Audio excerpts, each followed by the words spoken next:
like to call the special meeting of the Board of Trustees to order. We will start our meeting with the Pledge of Allegiance. I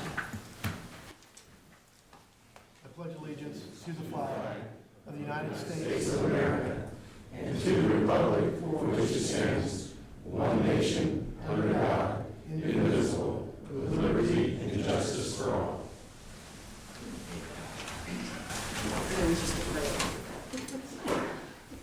Thank you all for coming, and those that will view this online.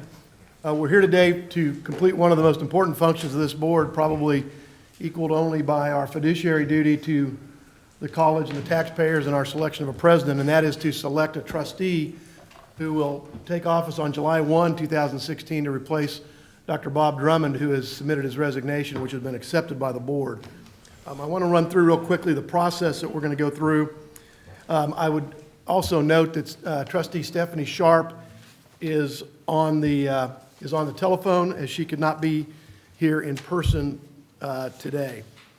We're going to have interviews of 5 candidates that were moved forward from the process of the 8 applicants that we reviewed last week. Each applicant will have 5 minutes to give their opening statement and then 15 minutes for questions. The questions will be from the trustees. At some point during this process, I'm going to have us take a break. If I count 5 candidates and 20 minutes each, that's 100 minutes plus 5 minutes in between. We're going to be here 2 hours at a minimum, and we may need a break.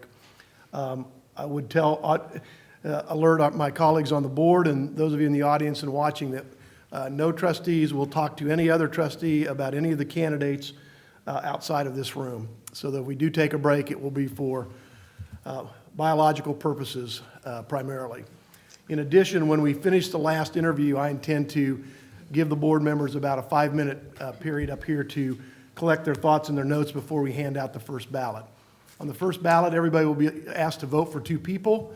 Any candidate not receiving 2 or more votes will be eliminated, and we'll continue that process until we get to 2 finalists, and then we will vote on the 2 finalists. And a finalist, in order to be successful, must receive 4 votes. There are 6 of us voting tonight, so the final applicant will need to receive at least 4 votes in order to become the successor to Dr. Drummond.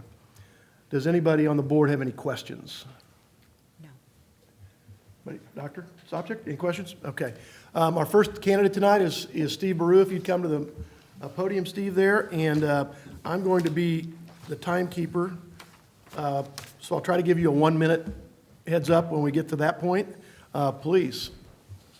All right. Good afternoon, Chairman Musil, ladies and gentlemen of the Board of Trustees of Johnson County Community College, Dr. Sopcich, faculty, administrators, staff, and most importantly, students and guests.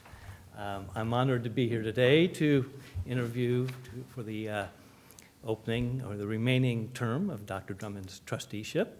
And in preparing for today, many of my friends advised that I should just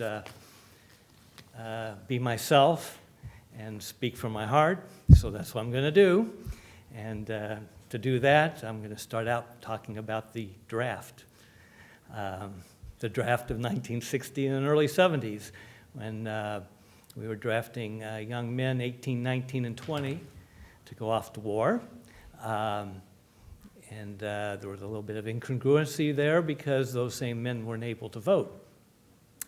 And due to public pressure, in March of 1971, President Nixon and Congress passed the 26th Amendment that lowered the voting age from 21 to 18. Now, this gender-specific, male-centric issue, I want to diverge from that for a moment and go back to the middle 50s on another gender-specific, and this time female-centric innovation, and that was the birth control pill. And you might wonder what the birth control pill had to do with the draft. Well, in the 50s and the 60s, women 18, 19, and 20 weren't able to get prescriptions for the birth control pill without having a letter from their parents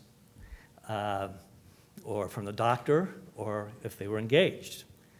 But in March of 1971, when they lowered the age to vote for president and for anything from 21 to 18, the Supreme Court ruled that the age of majority also decreased to 18. When the age of majority decreased to 18, women of 18 or older could now get the birth control pill. And if you would look at charts and the demographics and the empirical evidence from 1972 on, and college campuses all over this country, more females started enrolling in college, more stayed in college, more stayed longer, more graduated from college, more went into graduate school, law school, medical school, just a steady climb. And today, in these fields of study, you'll see that over 50% in many cases are female. And who knew, just by changing a male-centric issue of changing the voting age from 21 to 18, it would have such a tremendous effect on society and on college campuses across this country. So what kinds of things can we learn about that and about the future? Well, what kinds of things are going to happen in the future that we can react to now and that the college can be training for the needs of the community? Maybe global warming and climate change. What would the world be like under global warming and climate change? Will crops fail? Agriculture change? New crops exist? What will happen to transportation? Railroads? Energy consumption? The kinds of things that Johnson County Community College can be thinking about and leading, the things that commerce and industry are going to be looking for leadership in. Diseases, what new diseases are going to? I never heard of the Zika virus. 1 minute, Steve.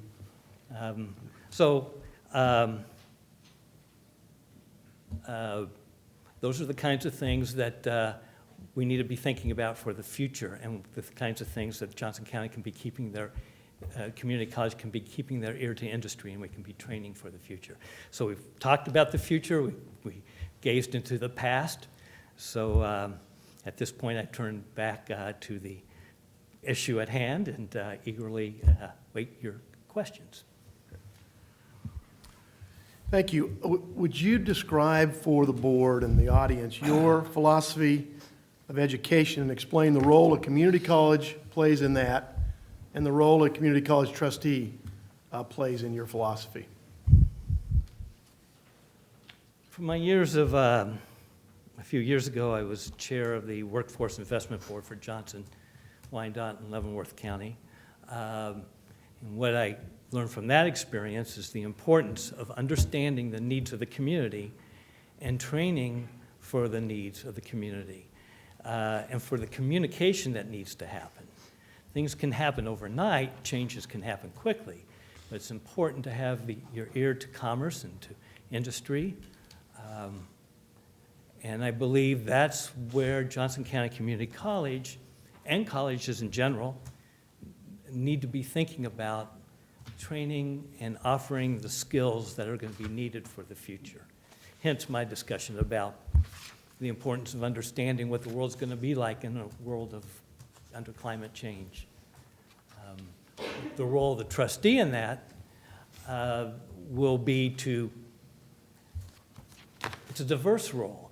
I think the power of the trustees is in the communal wisdom of all of you, being from different parts, the diversity, listening to the world, listening to the community, and coming together. It's sort of like the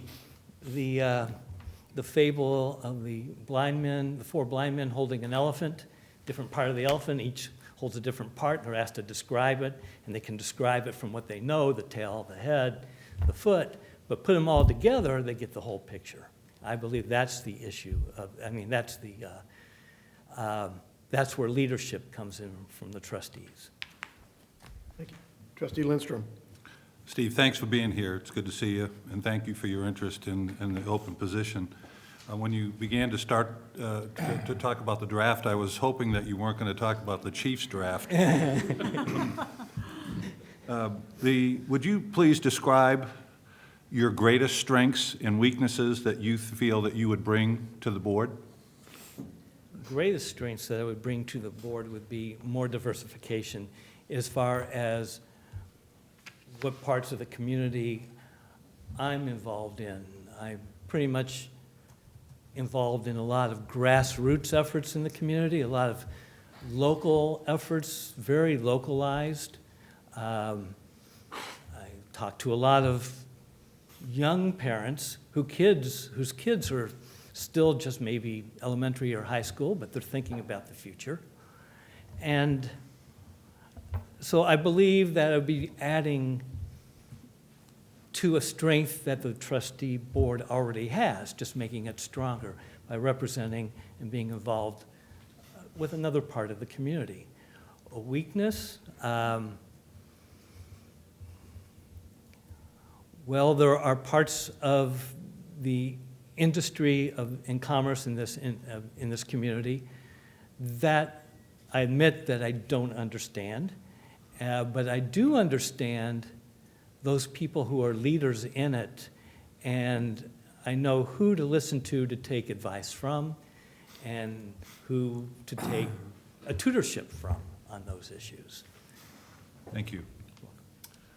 Trustee Cook. Steve, thanks for being here and placing yourself as an interested candidate. Steve, we appreciate that. The issue of local control impacts many areas of the college's operation, including financing, programming, responsiveness to community needs, and so forth. Describe your understanding of the various issues embodied in the concept of local control and your opinion of the importance of local control to the college's governance. Well, Trustee Cook, there's a very old traditional fable of, or saying that the water is purest closest to the source. And I certainly believe that. Who else knows and understands Johnson County better than Johnson County and leaders from Johnson County and individuals in the community itself? As far as I'm concerned, local control is a strength and something that I'm an advocate for. And I believe that we have the leadership and the talent in this community to take on the responsibilities of local control.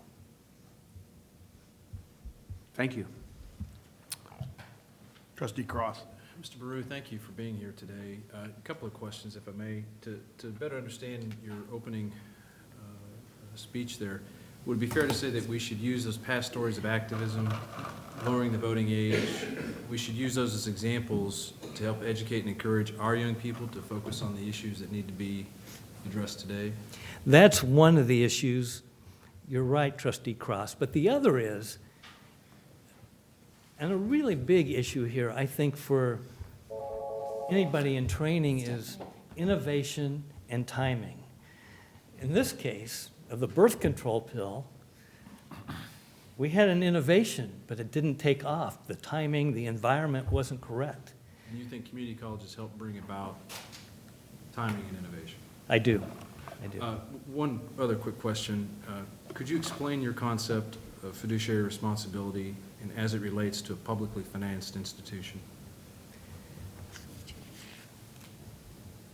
Explain your concept of fiduciary responsibility as it relates to a publicly financed institution. I need to hear it multiple times. I don't mean to insult you. No, it's not. It's fine. Fiduciary responsibility, you're acting in the best interest of those who have trusted you with the funds, with the resources and the assets. You're using them in a responsible way, and you're using them, if you've got fiduciary responsibility, you're using these resources, these assets, the way these assets were entrusted to your care. Not misused, not used for another purpose. Thank you. Trustee Ingram. Hi. Steve, it's nice to meet you. What are the top 3 issues that you see facing the college in the next 5 years? Well,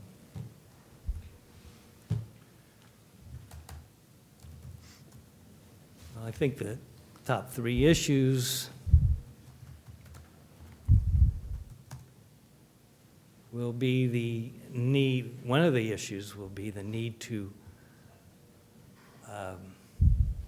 again, focus on industry changes and commerce changes, and being able to train and offer courses and skills, teaching skills that will meet those needs. Another will be the need for those individuals in this community who aren't necessarily looking to develop new skills, but to maintain or improve skills they already have, as through continuing education. And finally, I think another need will be people in a generation, in my generation, or maybe a little bit older. I think the aging population will present new needs, and I believe Johnson County Community College can be involved in that, whether it's training computer skills or even interpersonal communication skills. So it'll be aging, the third one would be an aging population. Thank you. What's your view of the responsibilities that a board member must fulfill? What is our individual and collective responsibility, and how would you do that?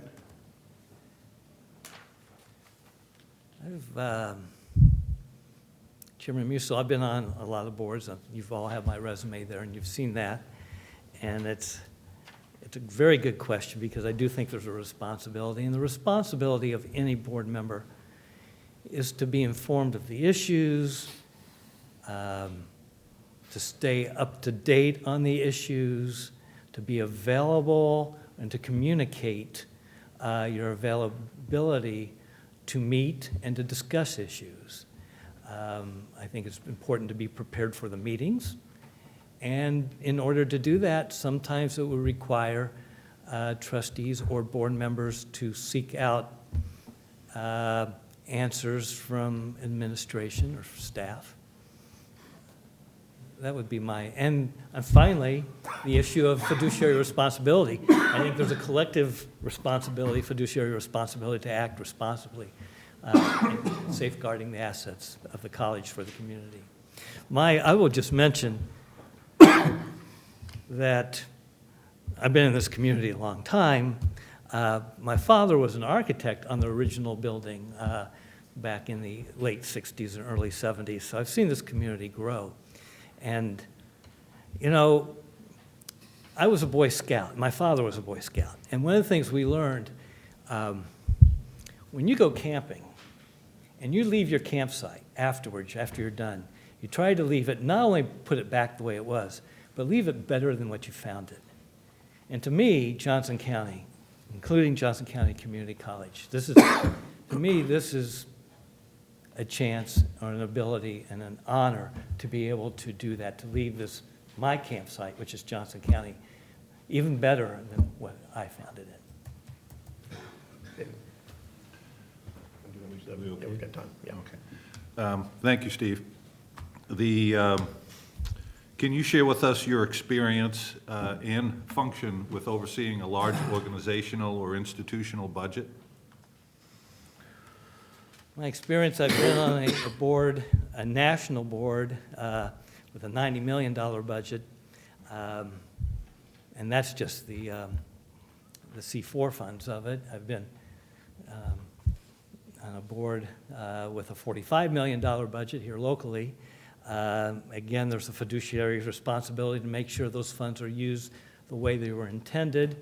It's also a responsibility, just because the funds are there, don't treat it the way I would treat a diet, and that is buy larger pants and then fit into them. In other words, just because the funds are there, you don't build to meet for the funds. You still keep in mind what your goals are, and it's nice to have extra money if you've got it, but it's more important to accomplish the goal than to spend the funds. Very good. Thank you. If I could, Mr. Chair, I'd like to follow up on a previous answer you gave to a question. And if I heard you clearly, you spoke that you represent a portion of the county or the community that you felt wasn't represented.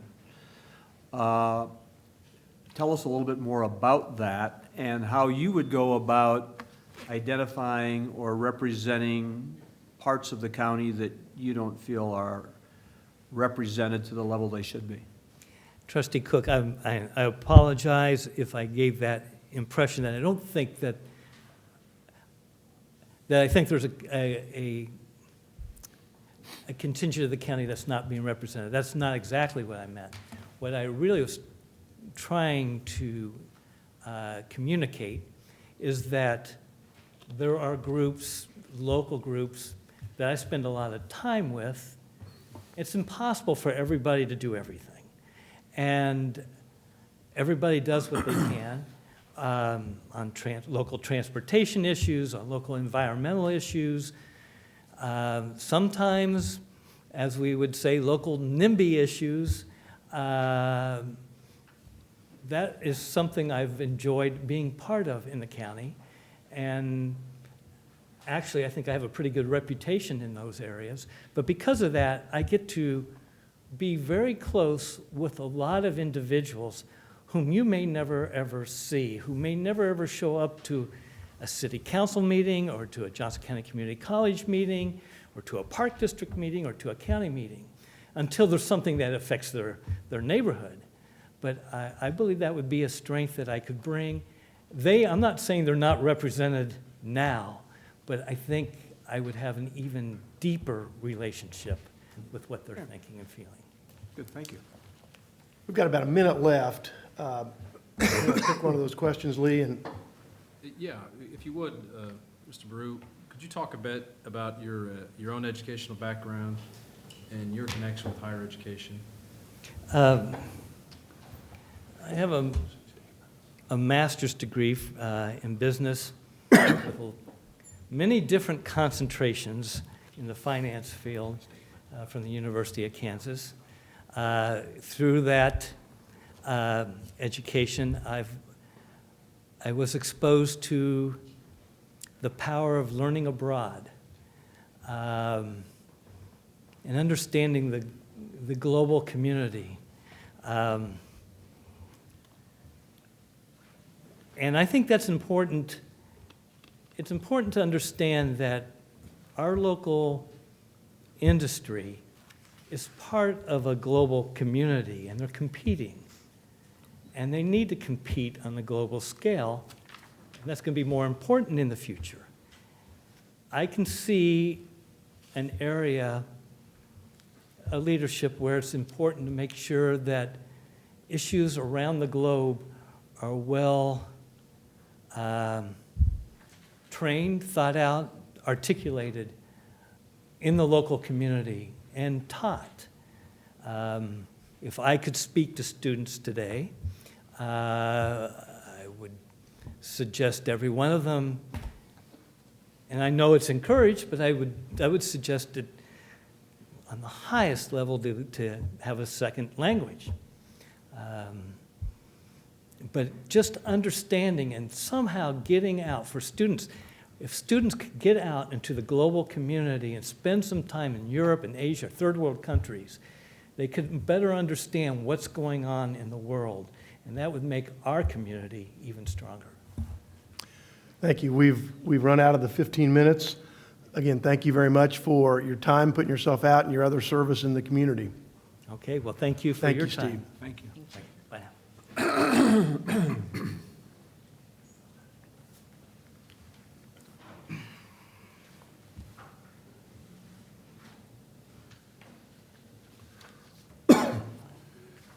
Our next candidate will be Reverend Bobby Love. Will be brought in just a moment. Good afternoon, Reverend. If you come up to the podium, we'll be ready for your 5-minute opening statement, and then we'll have about 15 minutes to ask you some questions. Okay. Thank you very much for coming. You may Oh, start. Okay. Well, first of all, let me say I'm very Count it an honor to stand before you in this capacity to seek the position that has been vacated by a well-known citizen of our fair county, Dr. Bob Drummond, so I count it a privilege to stand here. My name is Bobby Love. I am a Johnson County resident since 1981 when I came here from southwestern Kansas, a little place called Liberal, Kansas. That is my hometown. And I'm a product of public education. I'm a product of starting my undergraduate work at Seward County Community College there in Liberal. I moved here, took a course here to finish that degree as an associate degree. I'm also a product of Emporia State University. I've also commenced my graduate work through Emporia, Western Baptist Bible College, and ATS. Proud father of 8 children. 5 of them are boys, 3 of them are girls. I like to say it this way, 5 young gentlemen and 5 gorgeous young women. They also, many of them had matriculated through the community college arena. I have 4 individuals who have started matriculating through community college. I also have a Friends University graduate, Emporia State graduate, KU graduate, so I'm proud of that. I'm leaving. Matter of fact, I changed my flight to be here tonight. I felt that this was very important, but I'm leaving to go to North Carolina to watch my youngest daughter graduate from Bennett College. I also have a young son who was at Butler County for a semester, and he went on to the United States Marines, so we're very proud of him, and he'll be coming back with us next week. I have served in the capacity of a senior pastor of one of the historically Black Baptist churches in the state of Kansas, the historic Second Baptist Church of Olathe, Kansas, where I've been privileged to serve for the past 26 years. I've devoted a large part of my life to community service, if you will, where I've served on numerous boards, commissions. I've also been elected twice to a local precinct committee work in the past. I have been a part of the Sunflower Foundation, which is health care for Kansans, for the state of Kansas. I've also am a part of the Kansas African American Affairs Commission for the state of Kansas, and I'm up for reappointment of that. And I am delighted to be here with you on tonight. Thank you, and you saved time for us. You got your Emporia State colors on tonight, too, don't you? Yeah. Go Hornets. I got black and gold. My sister was a Hornet. Yes, so. all right. Reverend, could you describe your overall philosophy of education, and then how does a community college fit into that? Sure. You touched on that, and then how does a board of trustee member fit into your philosophy of how we should be educating not just our youth but everybody? Oh, very good. I think education, public education, from the vantage point, I believe, is the benchmark of our community. We need to protect it at all costs as far as being available for the entire public to get educated. I do believe there is a common denominator within our communities where the home, the school, and in my profession, the faith community, or as well as the greater community, all have to work together. Education, I believe, from a community college perspective, we want to have quality education. It has to be affordable. You have to have good programs, a good, solid institution, and in the community interface of that, it provides a service for the overall community to develop and maintain a quality workforce.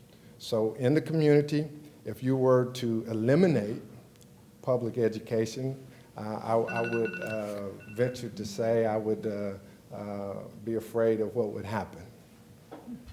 I apologize, that was your 5-minute Oh, okay. period, and I didn't turn it off. All right. So thank you for that. Trustee Can I have the Lindstrom? balance at that time? No. Reverend, thanks for being here.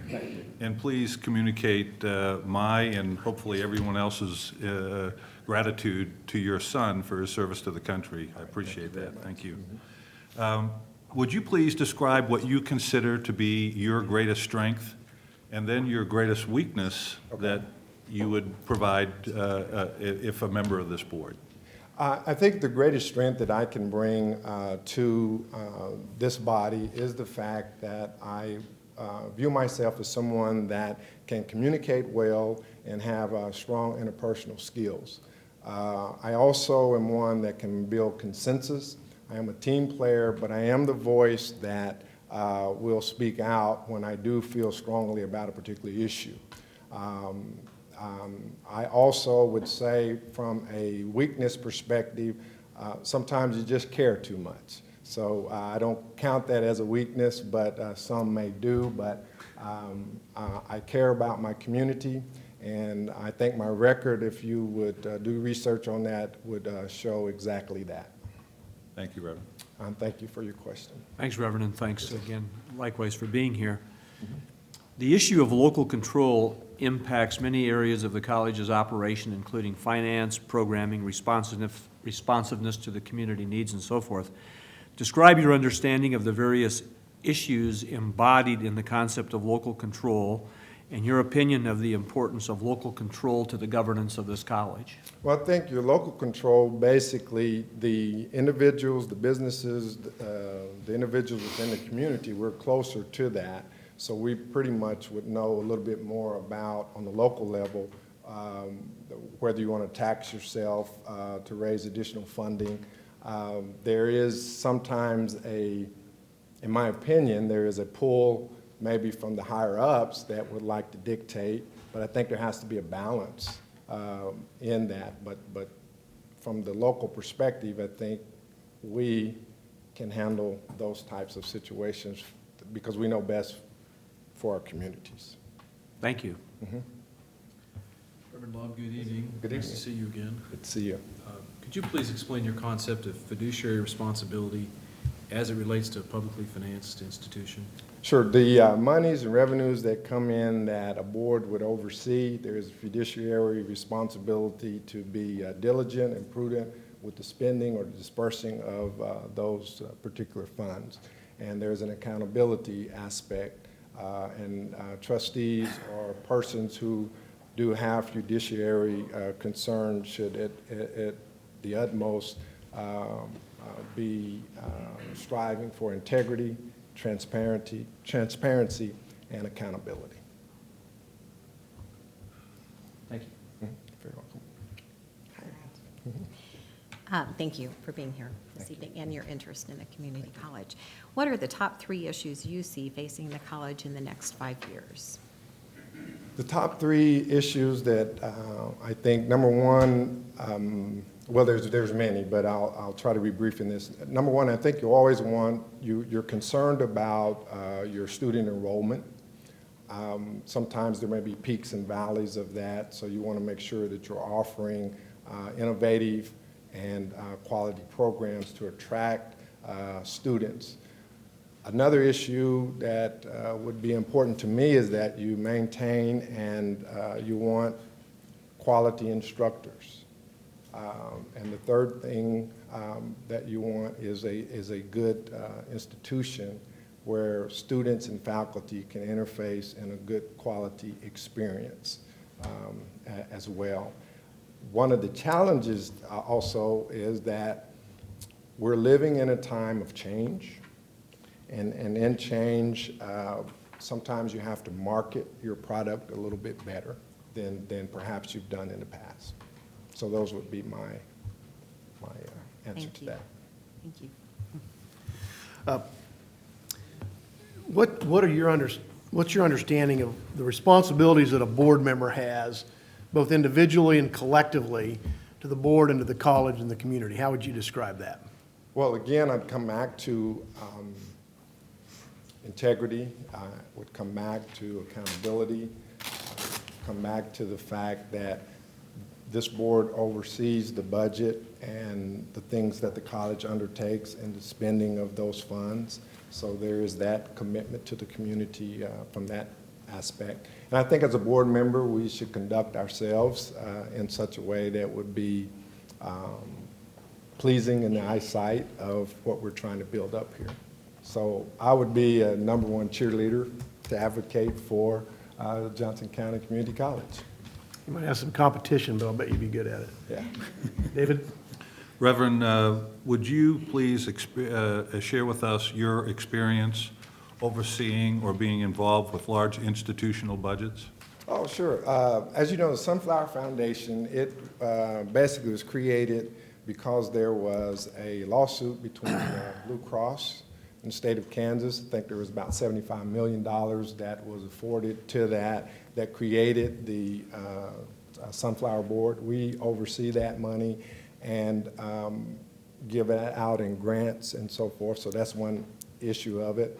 I served as the chair of the community advisory chair for that, and we interface with the Board of Trustees. Another board that I've been on in advisory capacity is our local Olathe Medical Center. Here I'm on the community advisory board of that.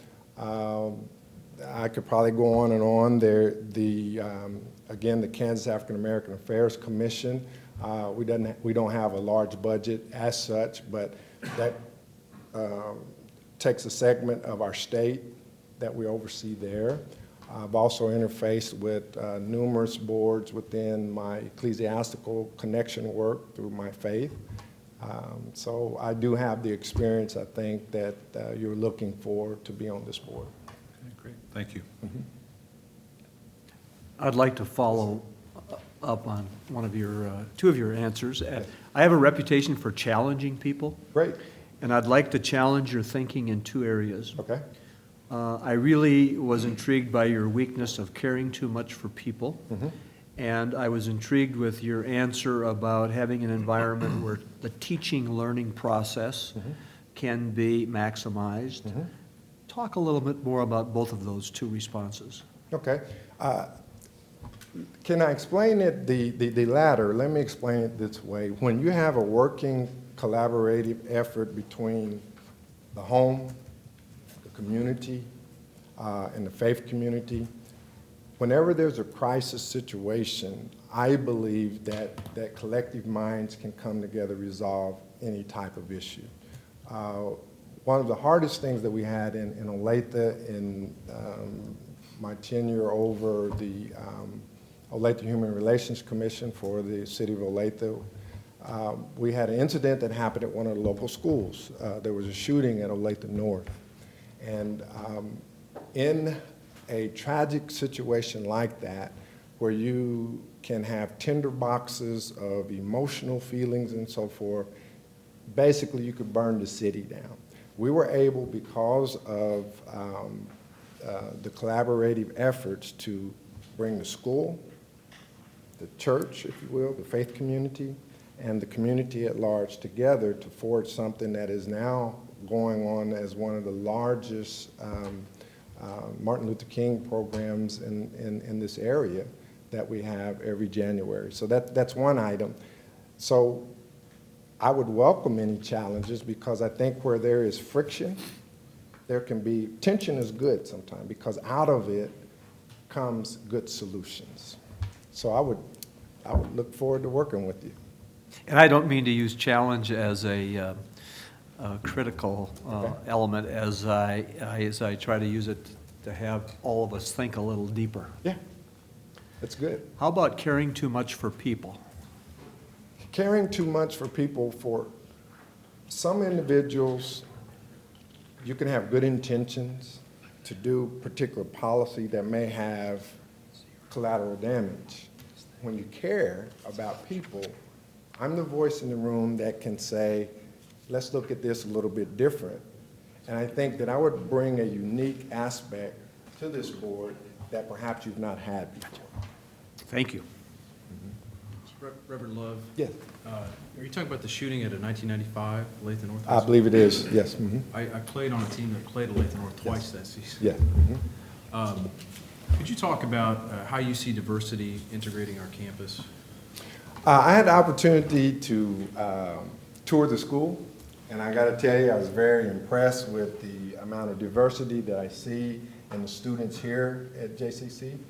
And one of the things that I think through diversity, you can gain strength, different perspectives, and it was just refreshing. But I think also there's other areas that you can be stronger in diversity as well. What would some of those be? I think you want to make sure that you have faculty that's diverse. I would also say amongst this board, you need a little diversity. I think you'd be right. Yeah. Thank you, sir. Very welcome. You go ahead. How do you see technology affecting Johnson County Community College and education in the next 5 years? I think it's going to be something that all of us have to adapt to. I'll give you a good example. Even in my church, technology, we've had to make that shift. Sometimes making that shift can be painful at times. But I will say that the technology that I've seen here at the college, I was just so impressed. I went over to I think it's the health center, where you have the simulated nursing center.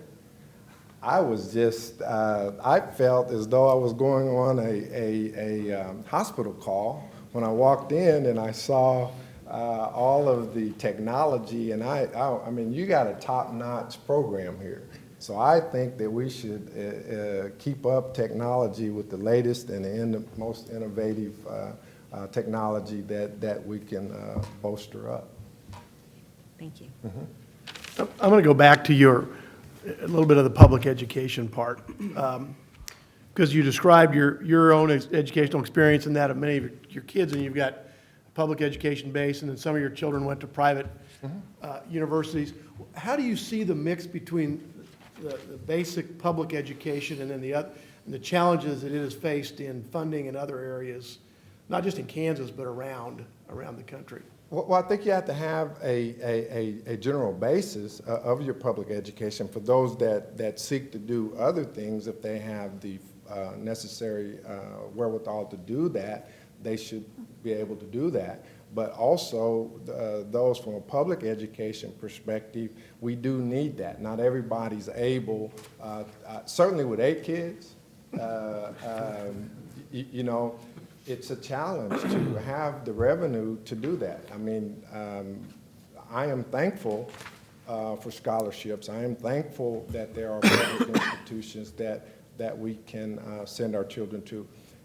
As a pastor, I got to tell you, I've got congregants who choose to do community college first. Myself, had it not been for community college, when I did go to the 4-year institution, and I'm going to be transparent here, my GPA from community college saved me.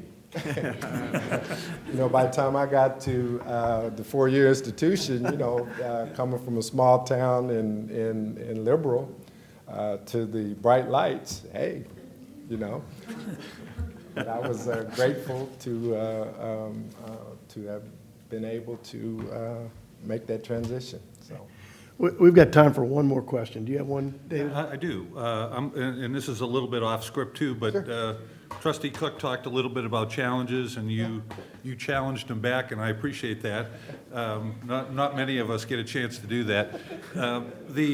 What is your greatest challenge currently in your church, and how are you attempting to solve those or address those challenges? I would answer that this way, is that some of the unique things that you're faced with as a board of trustees, I see it in a different fashion, because whenever there's an economic downturn, I see it, because if I've got members of my congregation who is struggling, that also has an adverse effect to what we're able to do. And I'll tell this very transparent. There was a time in our church history not too long ago where our revenues, expected revenues, had fallen drastically. And when you get to that point, you have to make the hard decisions. What do you cut? Sometimes you have to cut whatever stipends or salaries that was given out. I made a conscious effort, and my wife and I, we prayed about it. So I took a salary cut so that I did not have to diminish the salaries of people who we had on staff. That is important to me. And I think when we're in a situation like this, you have to make hard decisions. And I think when you do that, if we do it with the best of intentions to do what is right, I think we can fare well. Thank you. Thank you very much for your time and your interest in your community service thus far. Very much appreciate you being here today. All right. And I'd just like to say in closing, if I could, I certainly, many of you I've known from working in the community and everything. I do want to thank you for the opportunity to stand before you, and I certainly hope that if you find me worthy to serve on this board, I will do my very best to give you the best that I have. Thank you very much. Thank you. Thank you.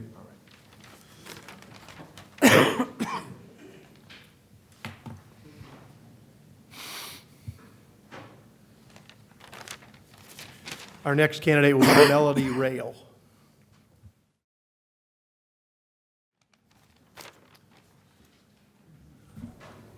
Good afternoon, Melody. Well, good afternoon, friends. We have a 5-minute presentation that you have and then 15 minutes of questions. I will try to give you a 1-minute warning on your remarks if necessary, if you'd like that. Otherwise, I don't like to interrupt, but would you like a 1-minute warning? That would be fine. Okay, all right. Please. I want to start by thanking the board for inviting me to be here to address the board and seek an opportunity to come back and join this governing body. And hopefully you're thinking of me more as the Energizer Bunny than Jason. There's not a lot that I can tell you about myself that you don't already know.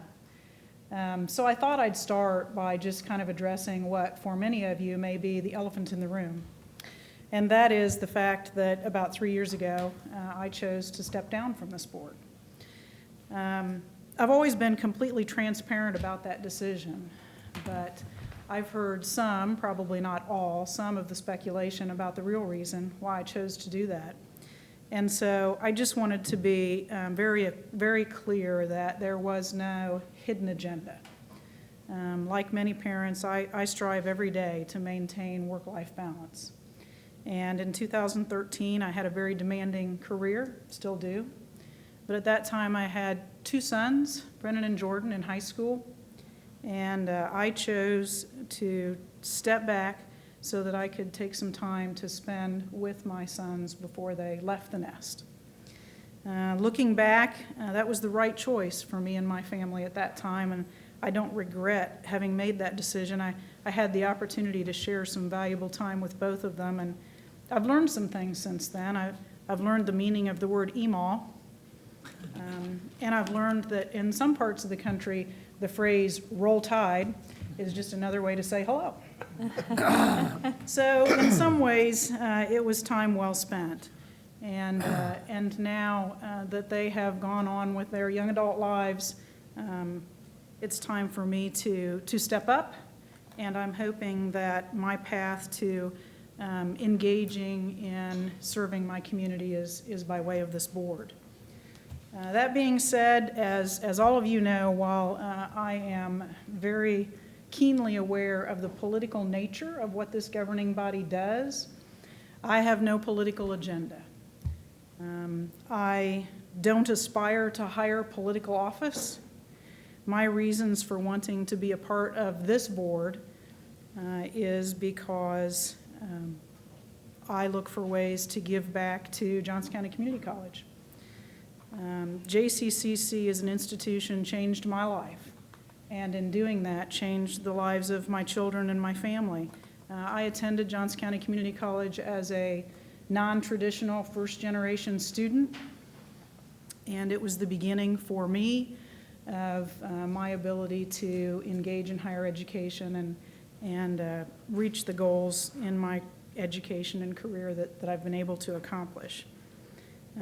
Several years and a handful of degrees later, I've had the privilege to pass that dream on to my children. And as I look back at the stumbling blocks that were in my way when I was trying to figure out a way to go to college, I'm very thankful that Johnson County Community College was there for me. And so I've always sought ways to give back. As you already know, I would bring a diversity of perspective to the board. I graduated from the Johnson County Community College Regional Police Academy. I graduated from here as a student with my associate's degree. I've served as both a full-time and adjunct faculty member, and of course I've served as a former trustee and chair of this board.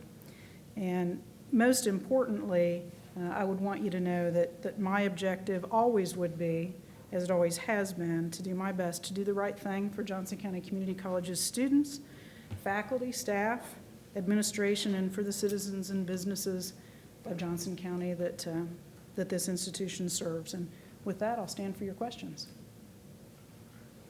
You had a minute. Good timing, Chairman Russell. Well, those of us up here don't think you could ever aspire for a higher office than this. We agree with you on that point. And at least one of us agrees on EMA, maybe two of us, Trustee Ingram, right? Sorry. Tell us about your overall philosophy of education, how a community college system or this community college fits into it, and then how a trustee should fit into what you think education ought to be. So I'll take your question in pieces because I think there's a little bit of difference between how I view education and how I view the role of this institution. So I'll start with my view of the meaning of education. And, you know, we hear so often within these walls, changing lives through learning. And that really, for me, is what education is about. I've had opportunities in my life, and I've been able to give things to my children that I would never have been able to achieve had it not been for education.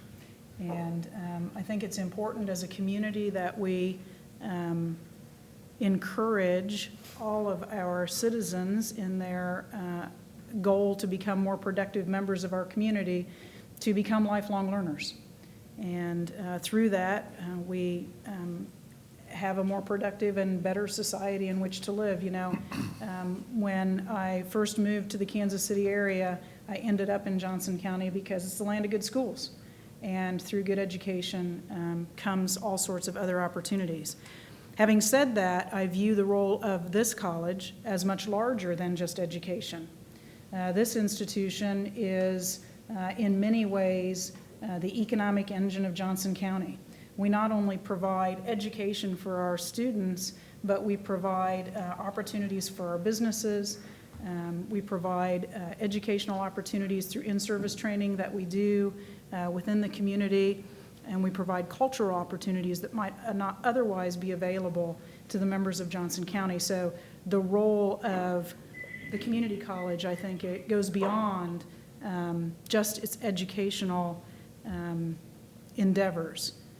As for the role of this board, the role of the board, in my view, is, clearly it's the governing body of the institution, but the board sets the tone for what the mission and values of the institution are going to be.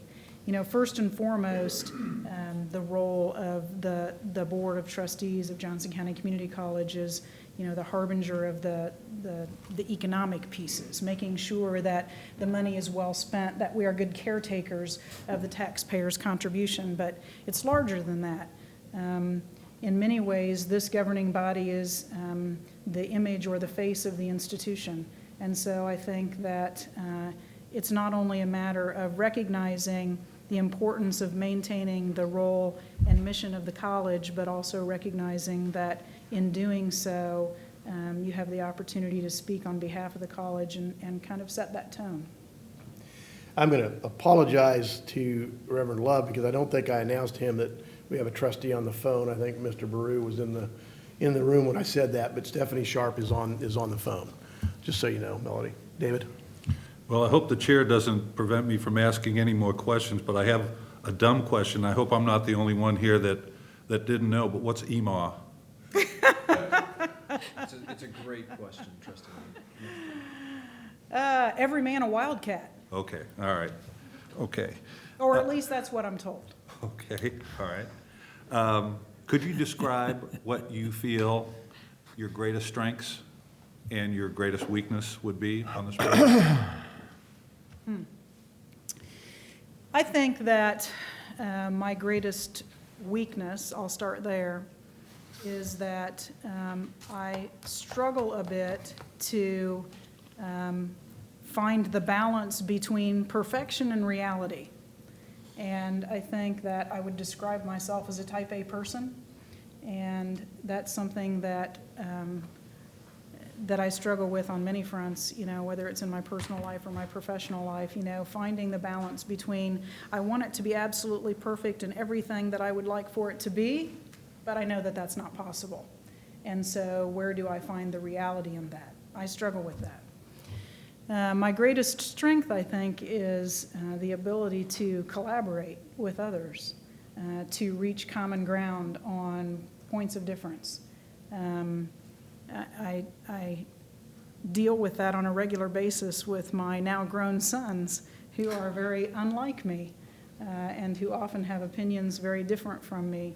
And, you know, we somehow find that common ground. And I think that particularly on a governing body like this, that's incredibly important. In my experience on the board, that was one of the greatest assets of this governing body, was the ability for folks of differing opinions to come together and to reach decisions that are in the best interest of the institution, regardless of our personal beliefs or viewpoints on a particular issue. Thank you. Thank you. Melody, having served on the board, I know you're aware of the issue of how local control impacts several components of the operation of the college, including financing, programming, responsiveness to community needs. Describe your understanding of the various issues embodied in the concept of local control and your opinion of the importance of local control to the governance of this college. Well, I think the importance of local control can't be understated, and, you know, my understanding of the importance of local control as it relates to this institution revolves primarily around the ability of the citizens of Johnson County to decide how and in what measure they're going to fund the programs that occur here at the college without intervention by the state or by the federal government telling us or placing restrictions on how much we can derive from ad valorem taxes at the local level and how that money needs to be spent. Clearly, in this institution, as in many other venues, it's important for the decisions that are made by an institution that serves the local community to be made at the local level. And that's no different here. We are in the best position to decide what is in the best interests of the citizens we serve here in Johnson County, and we should be able to do that. Thank you. Thank you, Mr. Chair. Ms. Rail, thank you for being here. And one of my first votes on the board was a very difficult board when we briefly served together, and it was to raise the mill levy. And I know you voted that night to do it along with me and someone else on the board. So my question is, I want to publicly thank you for that courageous vote that night, and then ask, could you please explain your concept of fiduciary responsibility as it relates to a publicly financed institution? I will, and I guess I'd like to put a little history to that vote as well, and thank you for your kind words.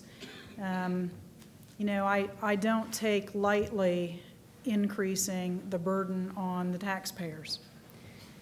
But at the same time, at the time that that particular vote occurred, I'd been a member of this governing body for a number of years, and we had, in my estimation, done all of the responsible things that we were called upon to do to reduce the expenditure side of the ledger.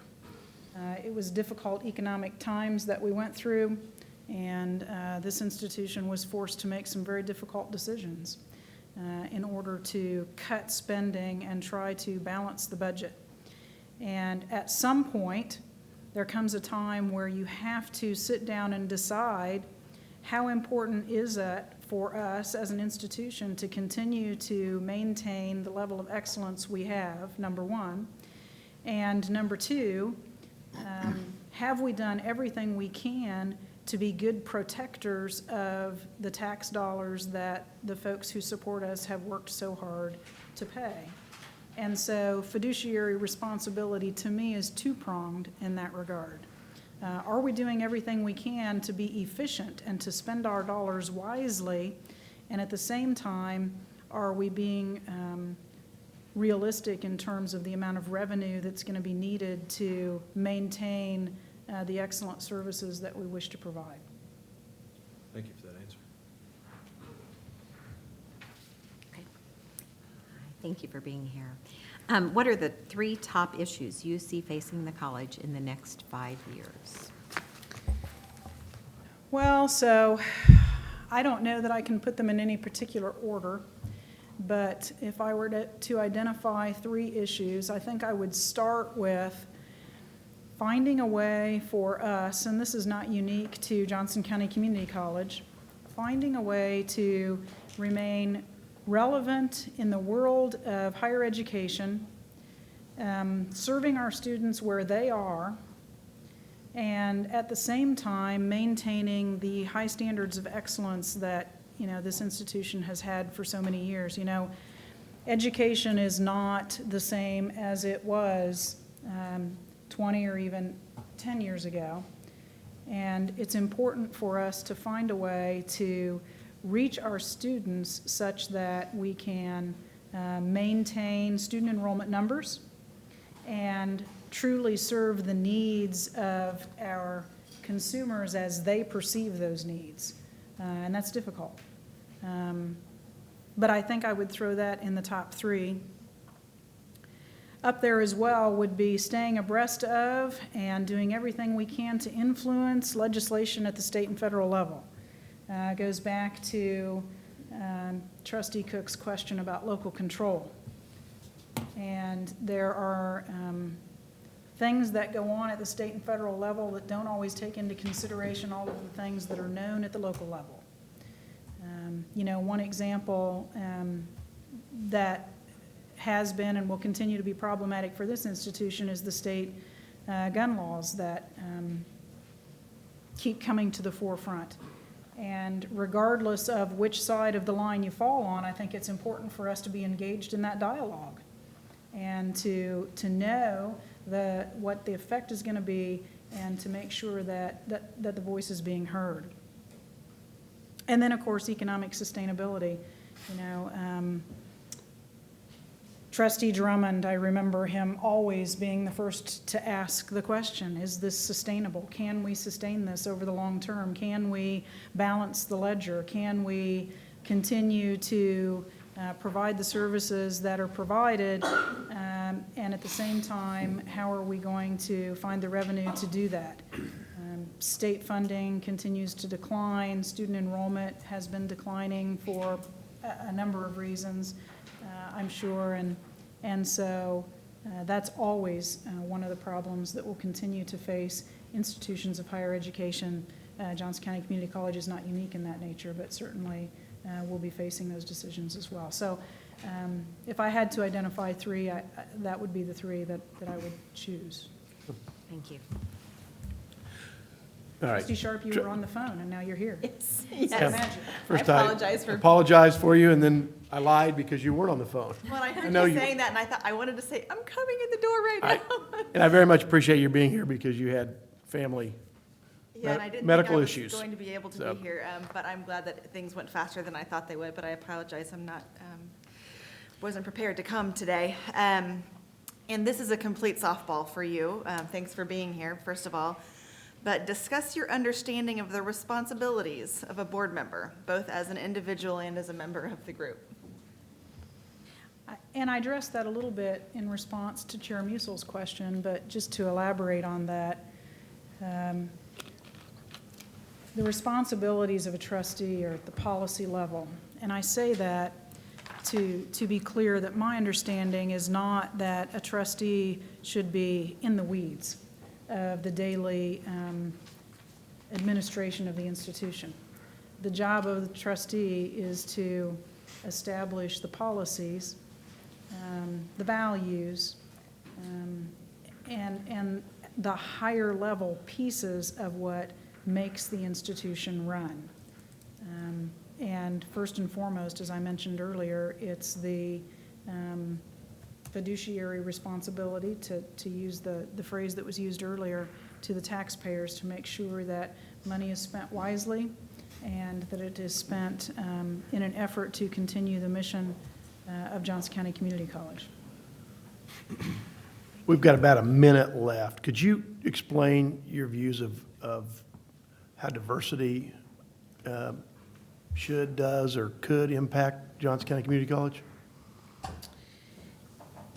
Yes, I will. I am, as you know, Chair Musil, a huge proponent of diversity, because I think it makes us better to be around people who are different from us.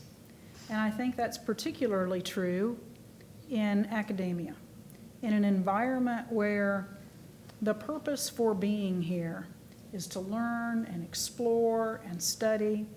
And how better to do that than to be in an environment where you're exposed to the differing cultures, beliefs, values, all of the things that come with people of diverse backgrounds. And when I think of diversity, I don't think of any particular thing. I don't think of necessarily race or gender, or I think of all the things that make us different.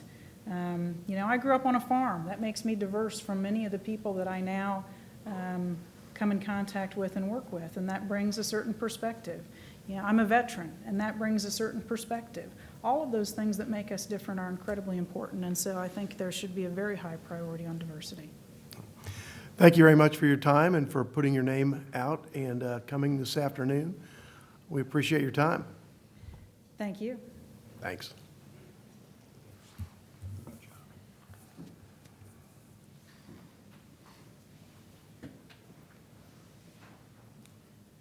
Mr. Chair, might I inquire about a break? I don't have any problem taking a break now after 3 people, so why don't we take a 5-minute recess? We'll push everybody back a little bit, but we have two more candidates to hear from, Henry Sandate and Tony Till. We'll take a 5-minute break and reconvene here at 5:15. Ready? Okay. We'll call the meeting back to order after about a 5-minute recess. We have 2 more candidates to hear from. The next candidate is Henry Sandate, and I assume somebody is bringing him to the room.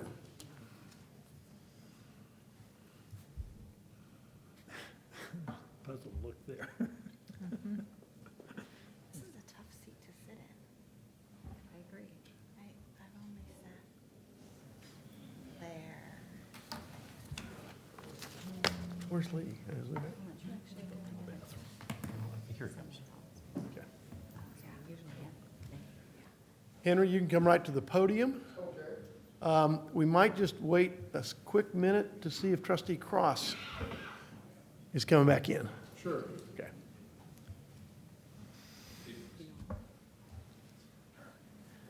I mentioned our next candidate is Henry Sandate.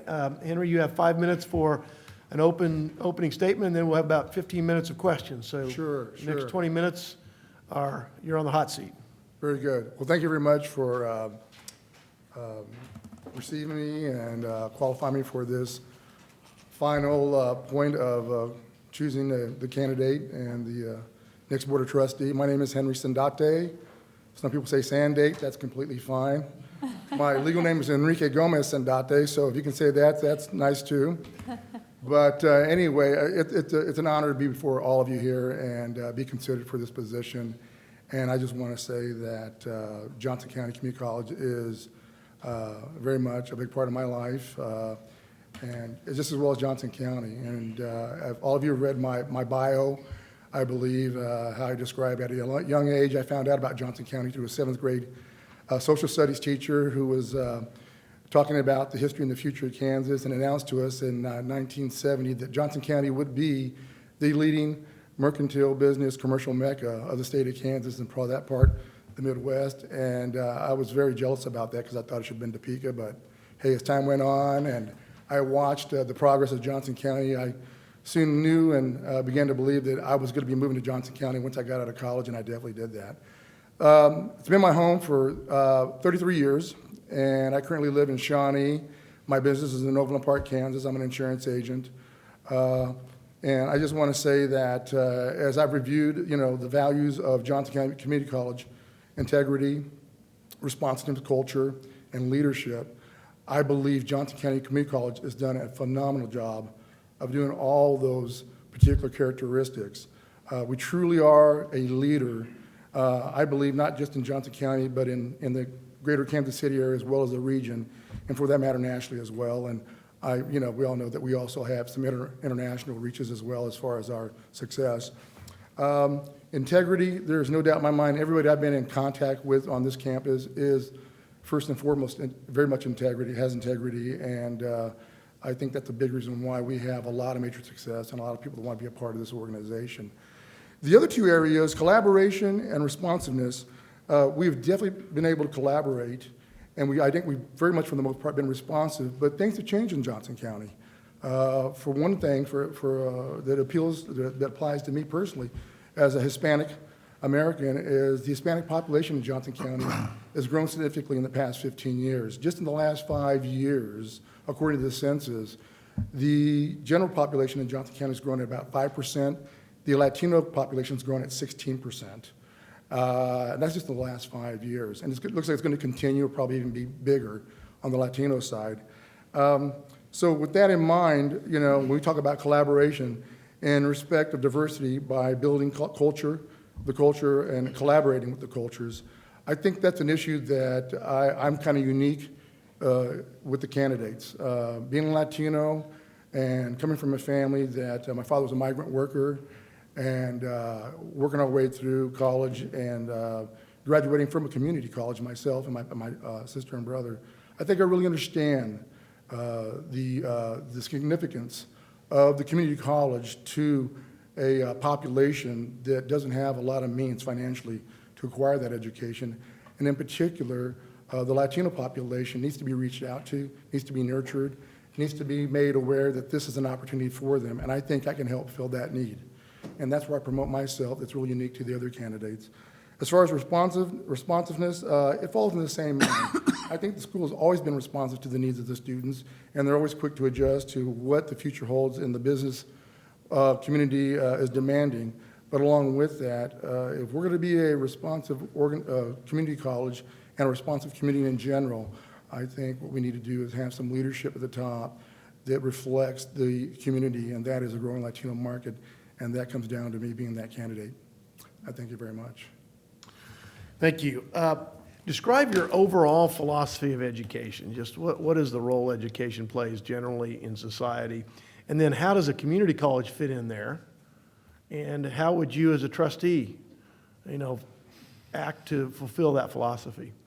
Well, first and foremost, my exposure to education has been ongoing from a very early age. My parents had to seek and pursue a GED education, so we were always studying. I have 66 first cousins, and of the 66 first cousins, the majority of them are college educated, but that didn't happen overnight. That happened over a process of many, many years.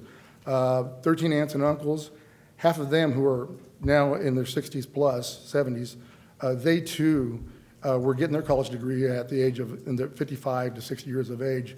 So education's been ongoing, but not just from the sense of personal achievement, but also I think from a perspective of retooling. So the community college and the college experience today in our world is an ongoing process. It never stops.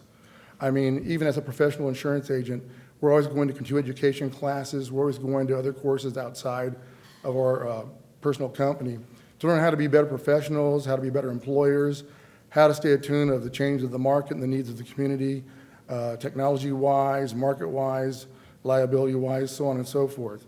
You know, and as a community, to be the premier, I believe, county, and for that matter of fact, community as a whole, on a business level, we have to have a community, an educated population that attracts business.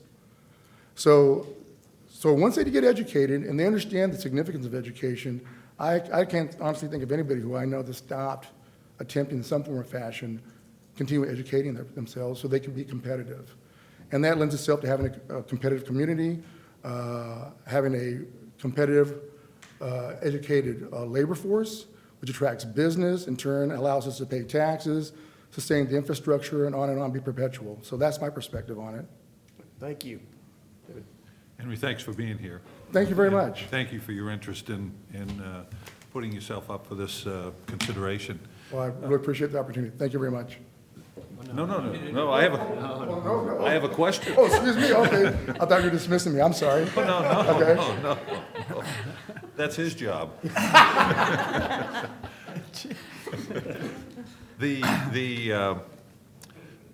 You threw me off here a little bit.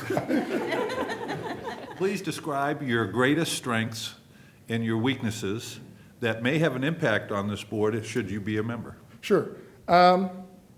I think I'll just start with my weakness, because I think it kind of lends itself eventually to the strength. My weakness is I never give up on people. I never give up on people. And, you know, there's a point in time where people say you need to cut your losses. My perspective is that I believe everyone has something to contribute. There's something that we're all good at. It's just a matter of time of finding out what that strength is, what that talent is, what that skill set is. And there's been times I've been in other organizations where people have just kind of called me out and said, you know, you just need to let this go. And so, you know, I've honored their request because it's in a board setting, and we've done that. But outside of that, I've never given up on a person.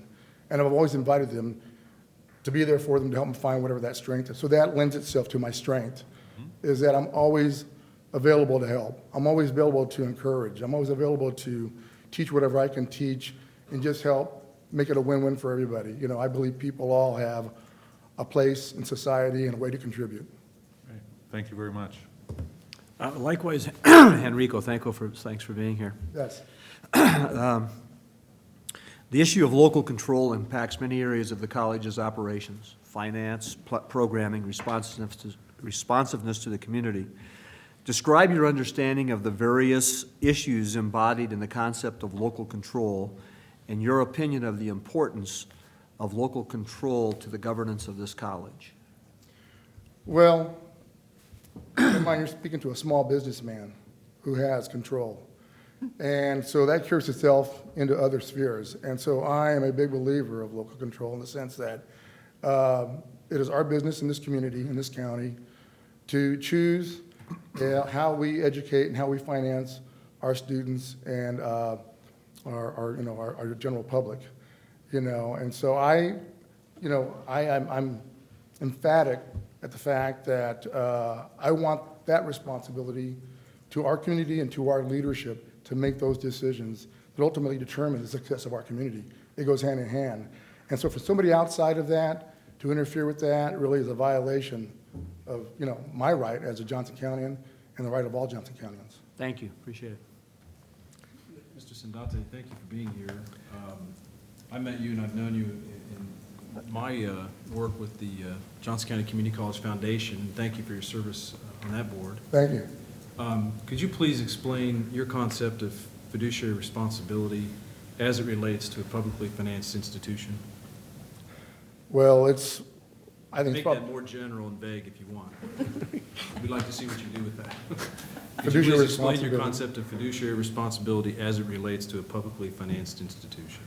Well, I think my concept is, number one, being a steward of the finances of the general public is one of the highest positions to hold. I mean, there's a lot of trust there, there's ultimate trust there. And I think when you're elected to this position or appointed to this position, there's just no excuse for not being pertinent, being aware, being informed, being educated, doing whatever you have to do when you're spending other people's money for the benefit of the greater good of our community in particular. So, I mean, I hope that helps you understand how seriously I take that, and whatever it is we need to do to hire the best instructors, provide the best facilities, technology, to make it possible for our students to be the best that they can be. I think those go hand in hand with fiduciary responsibility. Thank you for that answer. Hi. What are the top 3 issues facing the college in the next 5 years? The top 3 issues. Well, I believe obviously technology with the internet is a current situation that we're all universities are encountering at this point in time. But they're not alone. That's a situation for the entire business community. And what I'll just say there is what we have to find out is how do we capture that market? And in doing so, how do we bring those people who are a distance away to come to this institution and have a personal relationship of some sort, whether it be through counseling sessions that we offer them, interviews with corporations, interviews with other colleges if they go to get their 4-year degree. Some way, I mean, we have to have and sustain a valued personal relationship with them that just doesn't allow them to conduct business with us, and all of a sudden, we're kind of like a little bit displaced with our operating facilities. Okay? Thank you. Hi. Discuss your understanding of the responsibilities of a board member, both as an individual and as a member of the group. Well, as a board member, what you have to understand is that there are different perspectives that come to the table. And every one of them, for the most part, and mostly, typically are different ways that they've gotten to this position, whether they're an instructor, whether they're a business owner, a local politician, things of that nature. So, but everybody has a different path, but they all bring value.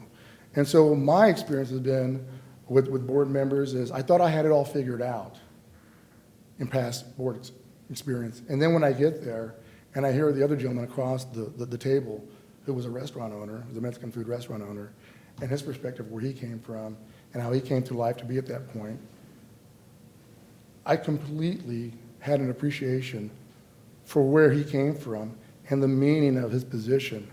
And I had to alter my position.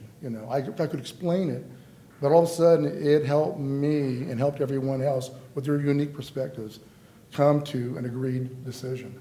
So I think there has to be a respect there for the board members. You have to have respect for how they came through life to be where they are at that point in time, and just value the fact that they all have something very valuable to contribute and that we all care about the same thing and we want to get to the same point. It's just about how we go about doing it. What's your experience in handling, being part of handling of large institutional budgets, as you to be asked to do as part of this board? My experience with that has been,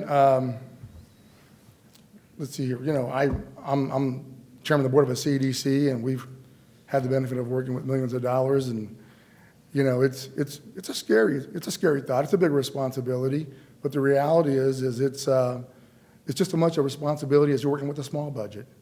They go hand in hand. So it's more magnified. Not to be, the seriousness of the situation not to be minimized by any means, but it's like anything else you do in life. It's once you've been there and you've done that, you understand the significance of it, and I would say the vetting, process of, how you come to the conclusion, how you spend that money and account for it, and the significance that goes with it. So I'm honored and pleased to always handle a situation like that. Trying to figure out. Okay, we've got time for more. David? Okay. Henry, could you please describe your view of a board member's role and the collective board's role as it relates to the operation of the college? My understanding is we're to set policy and, come to agreement on a budget, to operate the policy. And my understanding is those are the, guidelines for the president to operate and conduct business. So that's my understanding of it. And as a board member, once again, there may be some disagreements, but the reality is when the day is done, it's a uniform agreement that we all come together to support and embrace and have a unified agreement and perspective when we present to the general community. Thank you. Time for one more?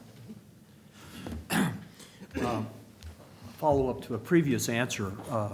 You talked about the growing Latino population in Johnson County. What are 2 or 3 strategies you'd put in place for the college to respond to the needs of the Latino population more effectively, whether that be recruiting or meeting their needs? Talk a little bit more about that.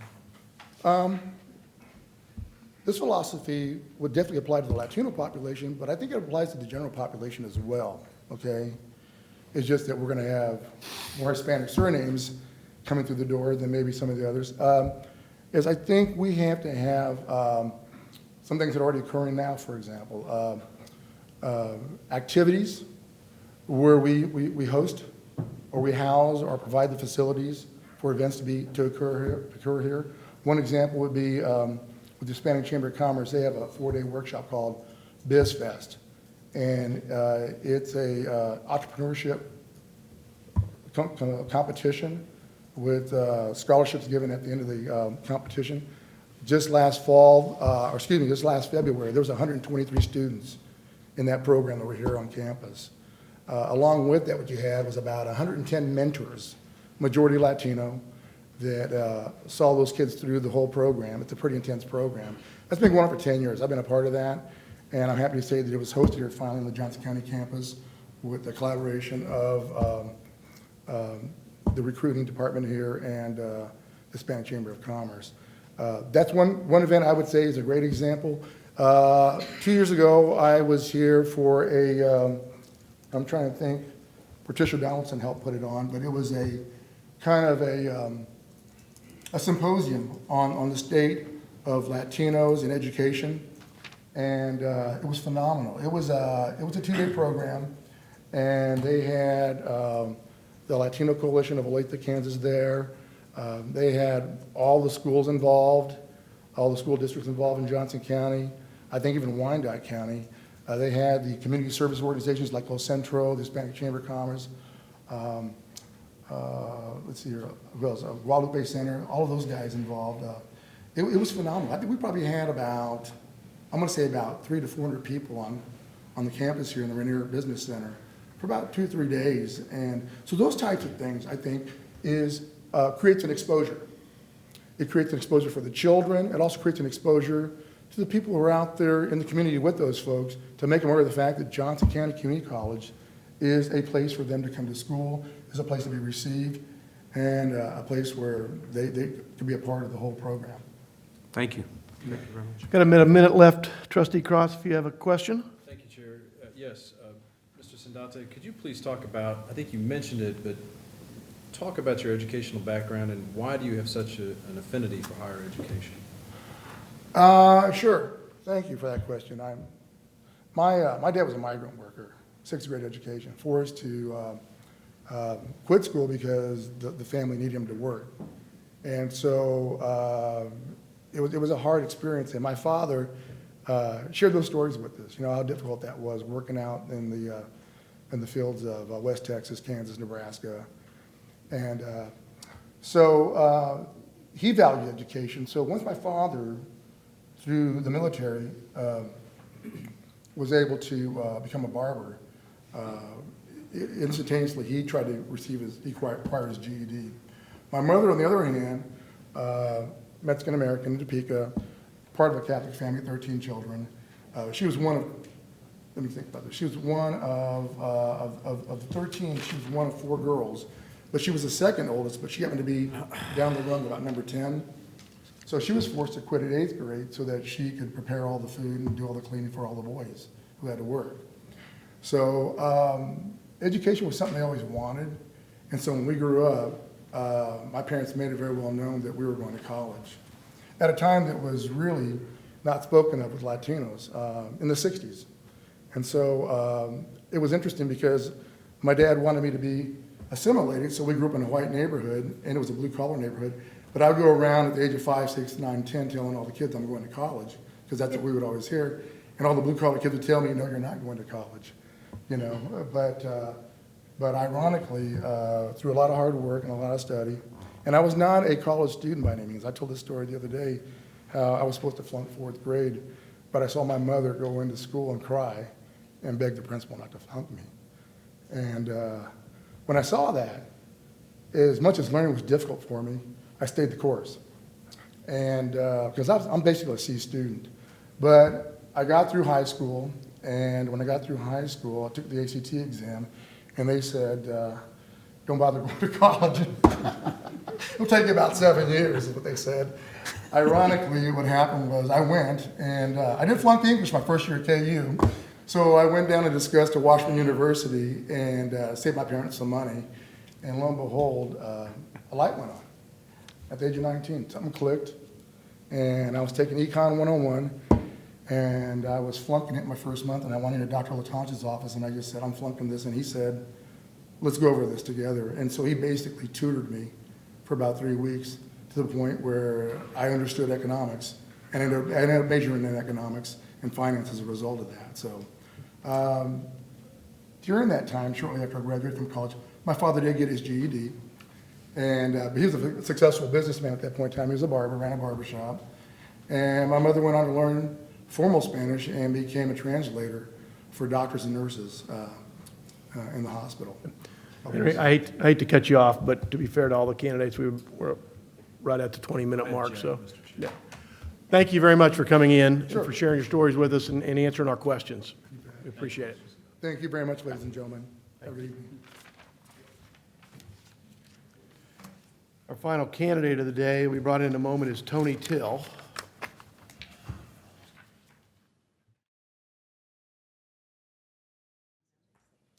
Tony, welcome. Come right up to the podium. Right up to the podium, all right. You have the opportunity for 5 minutes of a personal statement and then questions, and we'll cut you off at the end of a total of 20 minutes. And if you'd like a 1-minute heads up on your personal and your opening statement, I'll do this or something, so you know when we've got 1 minute left. So You're not going to do this? I'm not going to do that. I can do that? No. So it's an opening statement, do I get sworn in, and then do I get to plead the fifth if No. I need to on the Q&A or not? We don't. No, we don't have any lawyers here doing that for you. All right, you may begin. All right. Well, thank you, Board of Trustees, for the opportunity to be here tonight. I figure there's no need to wallow through my resume or recount the privilege I've had to serve our community in various roles, such as the Blue Valley Board of Education or other nonprofits and companies I have been with to date. You have that in front of you. I'm sure you might have some questions about it. If you do, that'll be great. Rather, I assumed rightly, I hope that you want to know a bit more about who I am and why I'm here. When I was running for, recount something here, I was running for re-election to the school board 5 years ago. I was walking through neighborhoods handing out flyers and talking to anyone who was willing to, besides slamming the door and say, can't you see the no soliciting signs? I said, I'm not soliciting, I'm running for office. And man was in a yard digging a hole. All by himself is a big hole for a tree. And I commented it looked like it turned into way too big a job for him. And he said, yeah, I'm wondering if I should have my head examined for trying to take this one on myself. And he asked me, he says, well, what can I do for you? I said, well, I told him I was running for re-election to the school board. And he chuckled and he said, man, maybe you're the one who should have his head examined. So I think many people wonder, rightfully or wrong, why those of us, and that includes everybody in this room, who have a passion for providing the best educational opportunities possible for students of our community do what we do. It's absolutely very simple in my mind, very simple. Education is the bedrock from which a vibrant society, community, and economy are built. All we need to do is look around the communities here in Northeast Kansas that we live in for that very proof. I am a passionate advocate for this. I know of no higher calling than the work that gets done in the classrooms of our K-12 schools, colleges, and universities. I kind of have a personal principle that I believe in, and I actually try to practice. I believe it just takes simple moments of kindness, compassion, friendship, encouragement, and gratefulness between two people to change their lives for the better. Nowhere is that principle more evident or practiced than in classrooms. I believe those moments are no doubt happening here between professors, administration, staff, and students at Johnson County Community College, no doubt whatsoever. Encouraging young adults out of high school to pursue their dreams and careers they may begin shortly. Inspiring others to pursue an advanced degree at another university after first securing a strong educational foundation in these halls. Or providing opportunities for adults in our community who want to learn new skills or possibly change their career path to improve the lives of their families. I grew up in a small town out in central Kansas called Ellenwood in the wheat fields. Draw the diagonals, corner to corner, put your finger there, you'll find it. That's what it is. I am the son of a printer, a man who built a small business from the ground up to support a family of 6 who were the first generation to be afforded the opportunity to pursue college education, albeit paying for most of it ourselves.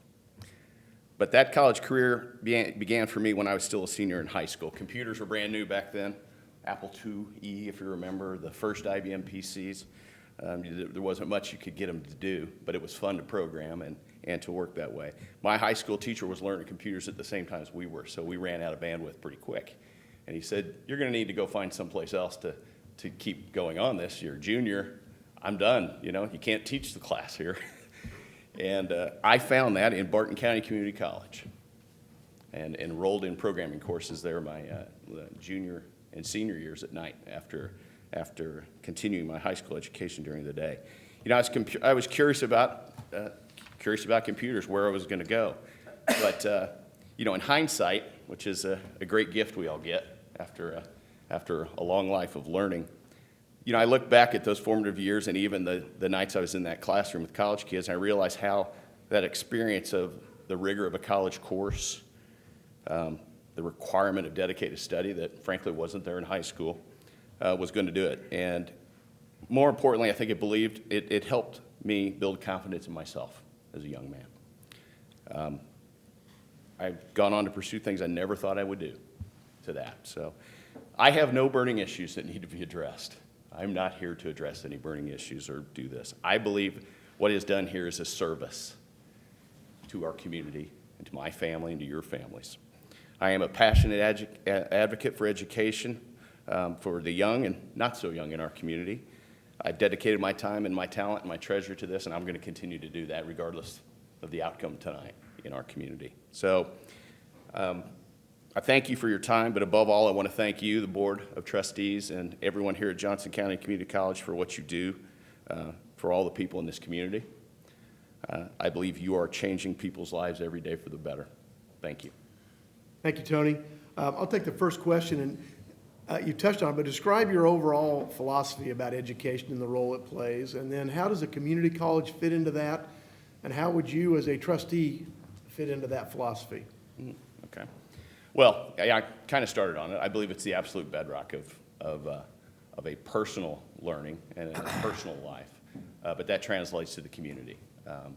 What happens, you look at Johnson County and the incredible educational institutions we have, not just K through 12, but here and other universities around that are in our area, and it speaks for itself. Okay, it is an economic must to draw in companies and people that are here to have these types of institutions that do that. And it doesn't stop at K through 12. It can't stop at K through 12. It goes on for there. The other thing is, we, like in Blue Valley, the CAPS programs and things college readiness and things we worked on there, we were very, very keen to say we're not just trying to educate all of the children of Blue Valley and to send them on to four-year universities. Okay? Many of them are going to go on and want to pursue associate degrees here or in other junior colleges, or they wanted to go on to technical careers and do those things. To truly get them ready for their next step in life, not college ready, is where we went back to. And Johnson County Community College does play and will continue to play a huge role in that. Some kids, as we recognize, just weren't ready for four-year universities right out of the gates. They needed something to do, a place to go here to hone their skills. Just like me at Barton County, figuring out if I was even going to make it. From a pretty small 2A high school, make it at University of Kansas, it was a little scary to even get in the car and drive off. So it just plays an enormous role in the community beyond just what it plays in a kid's life or an adult's life who wants to continue to do something different or change their career path and make things better for their family. Thank you. David? Tony, thanks for being here. It's good to see you, and thank you for your previous service to the community and your interest in this vacancy. I appreciate it. Thank you. Describe what you believe to be your greatest strengths and weaknesses that you would bring to the board. Strengths, the experience I had at the 8 years on the Blue Valley Board of Education, I think there's a lot of strengths that are very much applicable here that came from that experience. Is it the same? No. No, it isn't the same exactly. It is a large entity, and we handled a lot of the same funding challenges and questions we had about what we were going to do and where we were going to go. Trying to do more with less year after year after year. It's an unfortunate theme that's going to repeat itself for a while. Here, Regents programs, everything. It's going to do that. I think that's a big plus. In addition to that, a 25-year career in business, some people might say that might be a weakness because this doesn't run like a business. The experience in Blue Valley, especially early on, was good to understand that, and I don't think I would have ever understood that without doing it. Understood that it is different. Are there absolutely things you should do to run an efficient organization that we might do in business? It might be a stretch to say we do in government, but to apply those things in education, sure you can, but it is different. It runs differently. But for this board and for Johnson County Community College, that business experience is extraordinarily relevant. There's different things here. K through 12, we don't have, I dare say, competition. I'm not competing for those students that are in the Blue Valley. Johnson County Community College is competing for every student that comes through this door. So it even more than what we pushed ourselves to keep changing and to innovate in Blue Valley, it's even more important for Johnson County Community College to innovate in how it's offering its programs to be competitive, to draw the student, then the kinds of students we want to have a thriving program and a growing program.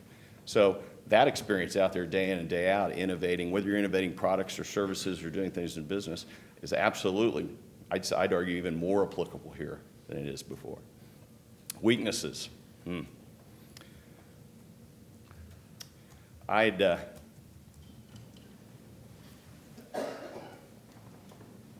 say, I don't know if it's a weakness, but I get pretty passionate about this after doing it for 8 or 10 years. And I've been accused of it blinding me a little bit every once in a while, but you know what? If that's okay, I hope there's other members on the board to say, step back a little bit and don't charge so hard. But I might call that. Okay, thank you. You bet. Tony, thank you. Having served on the Blue Valley Board, I know you certainly understand and have an awareness of the impact of local control, and certainly at this college, as it does at Blue Valley, it impacts financing and programming and the needs of the community. Describe your understanding of the very issues embodied in the concept of local control and your opinion of the importance of local control for the governance of the college. Well, I wish I had the benefit of being on this board for about 3 or 4 years to understand every intricate piece of your finance and where everything comes. The concept of local control, I am absolutely an advocate for. I think it's, but it's not as easy as just saying that as a slogan or a punchline. There's a lot of mechanics behind local control that need to be considered. A lot of mechanics. And I wouldn't be an advocate to sit here and say, if we can do it tomorrow, just go raise the taxes, everybody's going to vote for it, let's do it. The concept of having local control And being able to make the decisions that need to be made here, I think, go beyond just the money. It also goes beyond this board having its rights to control where the university goes and what it does and working with administration to do it. So I'll be honest with you, I need to get deeper into that and understand that. But I have been an advocate for local control of Blue Valley forever. The difference there is we had much less flexibility in where our funding was coming from and where it wasn't, and in working on maximizing that funding to do it. So we worked very hard, though, on a state level, I did with KSB, to get our percentages that we were capped at raised. It was very difficult to do because you had to convince a lot of where I grew up districts that they needed to vote for this because we needed it here. And it purely came down to 80% of the students were in our districts. We needed the help. We were capped, and to move that up. So I went forward at a state level and working to convince others to vote for it there and support it at the state level, and they did. KSB actually did then came out for the first time in 15 years and said, yeah, we'll support raising the cap. So looking at it here, I would be way too presumptuous to tell you I have a perfect solution for how we're going to make sure that the local control is absolutely here. But it is more than a concept to me. It is something that I think we need to have. I do not want to see Blue Valley or any school district here or this institution without control over how it operates, whether it be finances or programs. Thank you. Mr. Thill, good evening. Thank you for being here. Sure. Could you please explain your concept of fiduciary responsibility as it relates to publicly financed institutions? It is very similar in that it is a major responsibility of a governing board, whether it be a board of directors for a corporation or this board of trustees or the Board of Education. It is a main responsibility to make sure that the funds that are invested in this program, whether they be from public funds, whether they be local, whether they be from the endowment, are spent properly towards the mission of the university and are supporting the one employee we have and his staff to execute that mission. So when I say fiduciary responsibility, I take that extraordinarily serious. And it isn't a matter of, in the Blue Valley experience, it wasn't a matter of just saying, well, what do we have to do so, we don't get hammered in the grocery aisle or going into the next election. I took that very seriously as these were tax dollars. They're my tax dollars. They're your tax dollars. They should be spent right. They should be spent efficiently. And in doing that, we had a fiduciary responsibility to keep trying to deliver education with less money. That's a lot of things I say. But if you have excess funds, you have a fiduciary responsibility to, number one, invest them in new programs or invest them back into the university that's proper. What do you do when you don't have excess funds? Live that one from the last 6 years on the school board. It's very difficult. Going backwards was not an option. Not an option. So we had to make some very difficult decisions in how you spend your money, where you spend your money. And I'm very proud of what we did. I didn't like cutting $11 million one year and $8 million the next year, and now they're staring down the gun at maybe 5 to 7 again. They're tough decisions, but you live without the things that don't affect the classroom, frankly, in that situation, because that's where the work is getting done. And we did some pretty creative stuff also as well, because we have some very generous patrons in this county. Plain and simple, I said this publicly at a meeting, this isn't any secret, was we have some very generous citizens that are more than willing to invest in bonds, in bond offerings for us and capital goods. What could we do to reduce our operating costs by investing more bond money into certain programs, or not programs, where we could do it that would reduce overall operating costs so we wouldn't have to cut 8 more librarians. That's the kind of creative thinking, I think, and responsibility is to find ways to do it, not go try and find money from piggy bank B or A, but find ways to use the funds you had properly. Thank you. Okay. Good evening. Oh, sorry. What are 3 top issues you see facing the college in the next 5 years? Funding, it would be silly to see the mammoth in the room. It's always going to be there, and not beyond funding, using what we're going to have at our disposal properly to try and continue to achieve the mission. It's pretty straightforward for the college. I think innovation, it's not a challenge, but it's a major requirement and challenge that we're going to have to do, because I come back to there is a competition element here for students. There is. So why are they going to want to come here?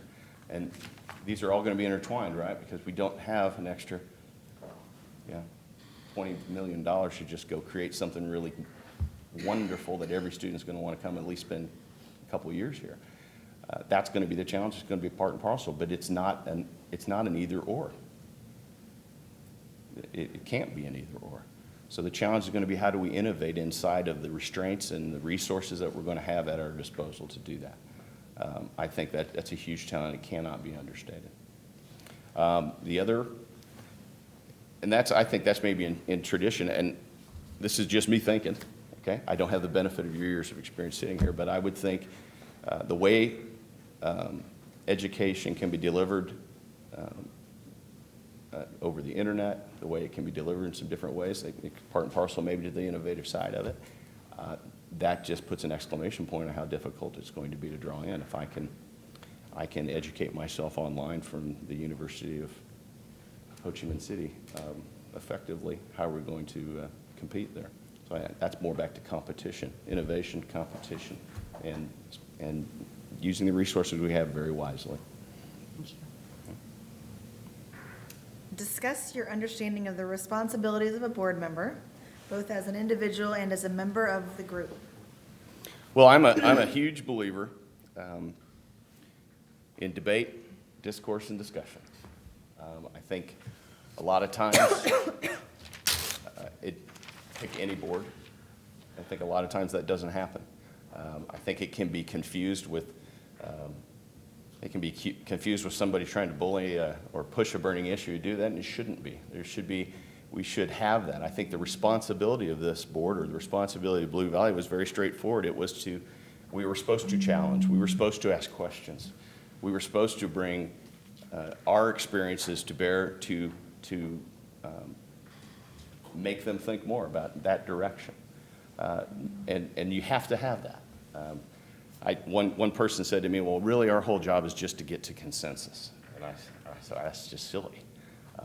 Consensus is not leadership. Okay?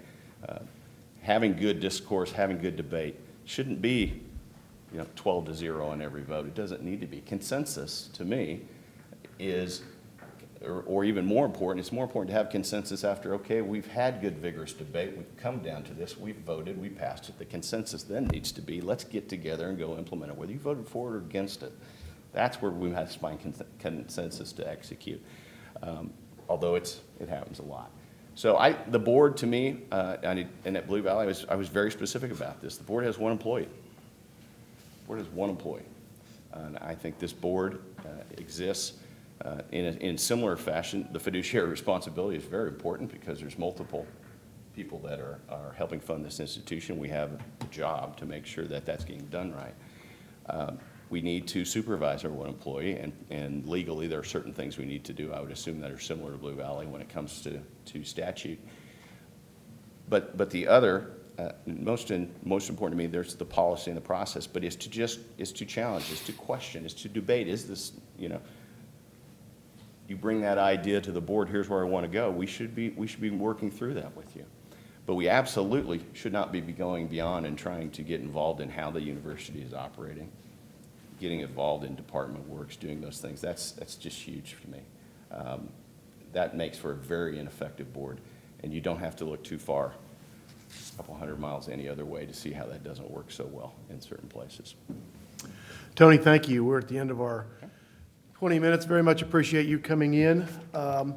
You're welcome to go back to room 141, I guess, and we'll start. What? Holding cell. We prefer to think of it as the Lytle Conference Room. But thank you very much. Let me remind all of us about the process now, and we'll hand out the ballots in just a couple minutes. I want to give people a chance to, these interviews were very important to the process. We had 5 people this time, I think very closely grouped from qualifications and from diverse experiences and backgrounds, community service and all that, so I think it's worth us taking a little bit of time. The first ballot will have 2 names on it that you will vote for, and then we will, the president and I will go back and count those. We'll come back and announce those candidates that received at least 2 votes. In the next ballot, we will only have 1 line on the ballot for the second one, and we will continue to eliminate candidates until we reach a single candidate with at least 4 votes. So we've got a couple minutes here, and obviously, as soon as as you're comfortable, you may fill out your ballot and pass it this way, fold it and pass it this way. The ballots are ultimately public records. Tanya? So you fill out the 2 people you know, or you vote for, and sign your name at the bottom.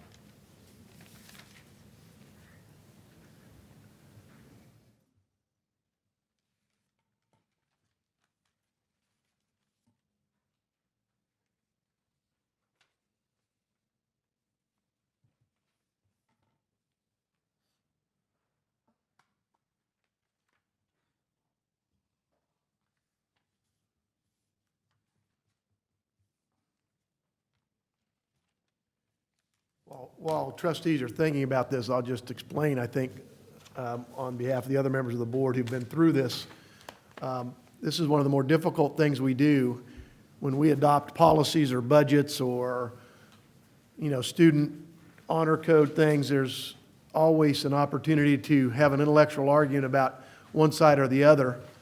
This judgment call means we are rejecting human beings who have put their necks out and stood at this podium in front of everybody that can watch this online and tried to convince us as to why they would be a good fit for this board. I think it's important for all of us, I think all of us up here believe it, that we are not rejecting anybody because they wouldn't be a good fit for this board. Our job is to try to find in our own individual judgment the person who will best fit this college in all of the aspects that a trustee has. But I know personally this is one of the hardest things that I've had to do in 5 years on the board, is to look other people in the eye when you leave here and they didn't get selected as the next trustee. So if you have your votes completed, please fold them and pass them down, and Dr. Sopcich and I will go count them and report back. When do we go to you? Okay, we'll stay here. All right. Okay. So maybe we should wait till he gets here.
I indicated earlier in our procedures, anybody that received 2 votes in the first ballot would move on to the final ballot.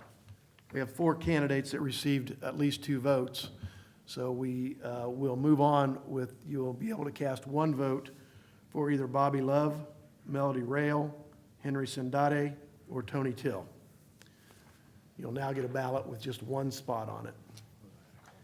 I suggested that the candidates were closely bunched. I think that's evidence that they were.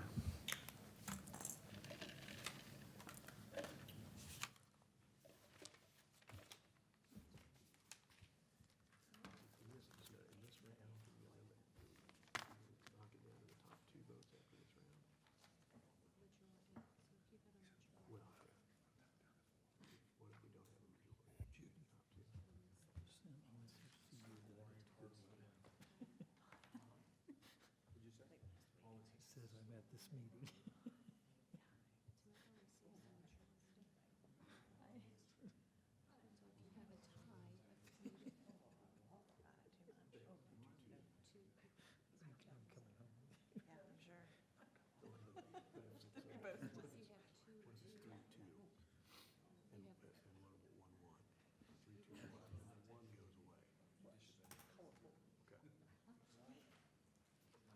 All right, on this ballot, you will vote for 1. If anybody gets a majority of 4 votes on this ballot, that person would be the selected candidate. If nobody gets a majority of 4 votes, then we're going to look at the number, and unless it's a tie all the way across the board, the lowest vote getter would be eliminated, and we will have another ballot.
I used to be a doctor.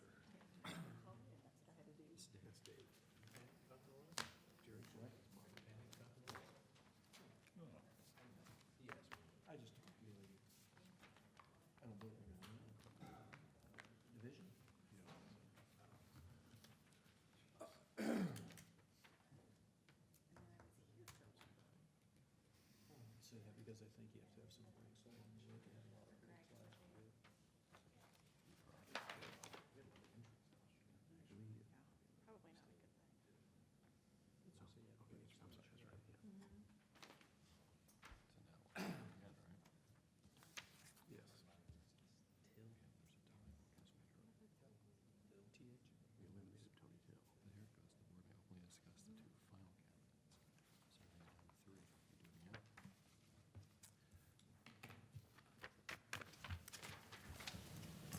We have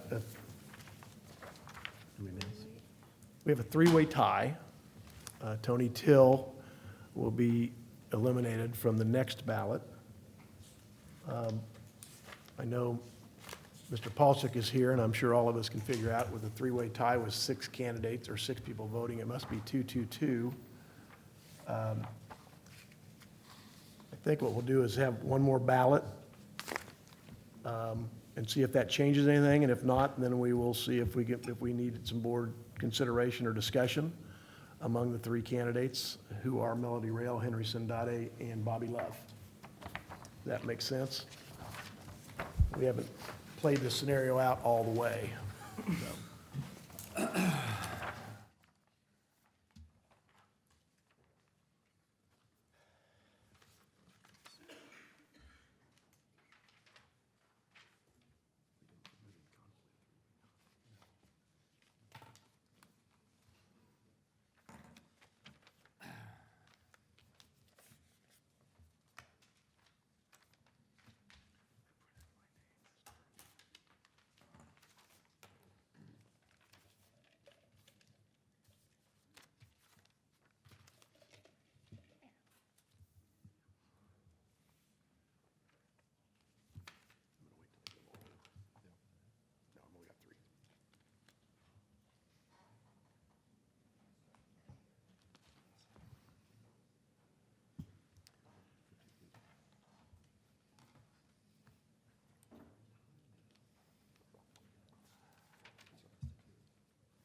The oldest? Yeah. Two.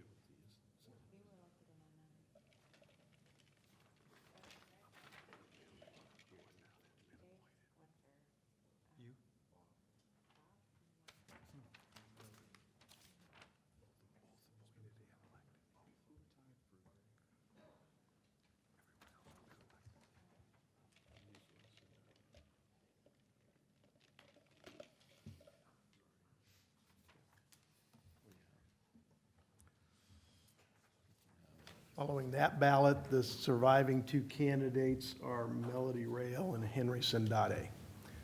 So we have two finalists. We have the opportunity to have discussion about those two if someone would like to make comments, and we will eventually pass out a ballot to select from Ms. Rail and Mr. Sandate. Trustee Cook? Thank you, Mr. Chair.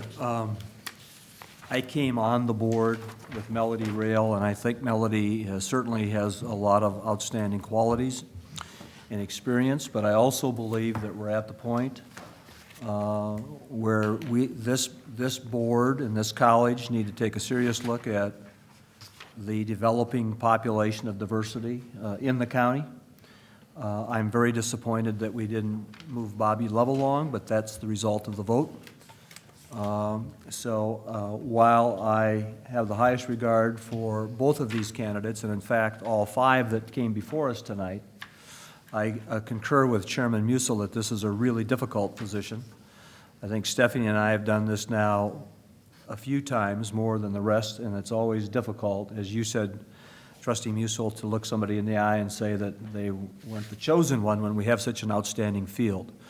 But having said all of that, I really believe that we have an opportunity for diversity on this board, and I will be voting accordingly. Trustee Lindstrom? A couple things. I hope that all of the candidates will, that both that were here tonight and also that were applied in general, will stay involved with the college at some capacity when they have an opportunity to do so. I believe I'm the only one on the board right now that came on the board as an appointment, and so I know what the process is, and I know it's a stressful situation for the applicants, and it was for me, and I made a commitment that I would not only serve for the 2 years that were vacated with Trustee Wise, but also run for re-election. I have done that. I initially was encouraged to get on this board, and this is a message that I want the applicants to know, that although this is a non-paying position, there are so many intrinsic rewards as serving as a trustee and being involved with this college, and I want to reiterate that that is the case. When I came on the board, I did not know most of the trustees. I knew some of them, but I was tremendously impressed with the leadership at the board at the time, and that was Melody Rail. And to me, she is the epitome of a board member because she's the poster child for a trustee, in my opinion, for this college. She has been not only an employee of the college, she's been a student at the college, she's been a trustee at the college, and she has led the board of trustees at the college. And I have been really impressed with her service to the community, to the college, and to this board. So I will be supporting Ms. Rail. Anybody else have any comments they'd like to share? It's extremely difficult because whenever you support one person, it sounds like you're not supporting the other, and I don't think anybody is doing that here. I will vote for Mr. Sandate, not because of anything that Melody Rail lacks as a board member or as a leader. In fact, I know she would be an excellent board choice.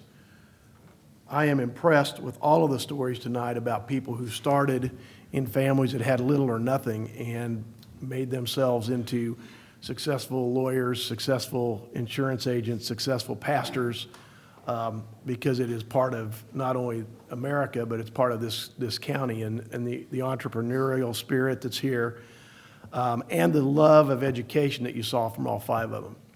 I think what tipped the scales for me was Henry's story about, I can't imagine education meaning more to any individual than it means to him. And I think that tipped the scale for me between 2 outstanding finalists. So I will be voting for him. Excited to vote for him, reluctant that I can't vote for more than one person. If there are no other comments, we'll hand out a ballot and see if anybody gets 4. Can I? Oh, I'm sorry, Trustee Sharp, I didn't see you. One final thought. As we go to vote, I'm really passionate about the vote of the people, especially if you think about the brokered GOP convention conversation that's been happening the past couple of months, about the possibility of putting someone up for the presidential nomination that has never stood before the voters, usurping the voters that voted for the people who did put their name on the ballot. And in my mind, these 2 candidates are my 2 personal favorites. I know both of them and strongly support both of them. But in my mind, the voters have spoken, and this was Trustee Rail's position. And certainly, in my experience, we all wear a lot of hats. And there are plenty of times that I wished for a time I could take a hat off and put it on a hook as the other hats that I wore got heavier. So in that way, I understand why Trustee Rail left. And I think it took a lot of humility to put her name in again. But I do believe fundamentally from a voter's perspective that this is her seat to which she was elected, for which she put her name on the ballot. None of the other candidates have ever run for this board before. And so I would just say that's why I will be voting for Trustee Rail, because this is essentially her seat. And again, a lot of us put our names on things and we volunteer for opportunities, and then life happens. The reality of just life happens. And we need to back off on a commitment that we made and then come back later, and for that I understand that. But ultimately, for me, it comes down to the voters' choice. Thank you. Trustee Cross? I think in 3 years for me on the board, this is the most difficult vote I've ever had to make. I thought I'd had some difficult ones. There are 4 of us up for reelection next year, and I think if everyone that was here tonight and even applied in the entire process runs next year, along with the 4 of us, I think we're going to be in great shape. I do have a preference. I just withhold comment at this point any further. I just would encourage everyone that's been here tonight to run next year. We need good candidates and people who deeply care about this institution to lead it.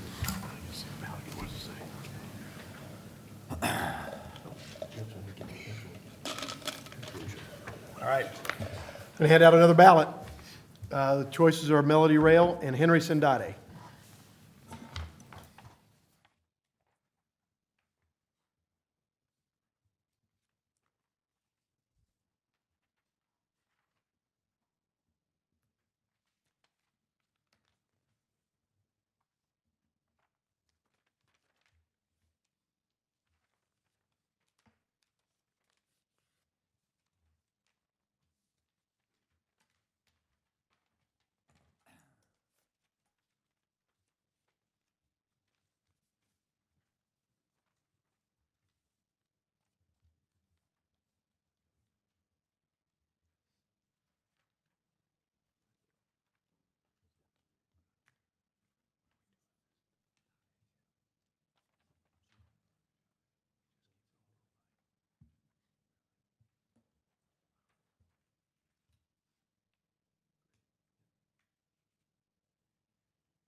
The vote is 4 votes for Henry Sindate and 2 votes for Melody Rail.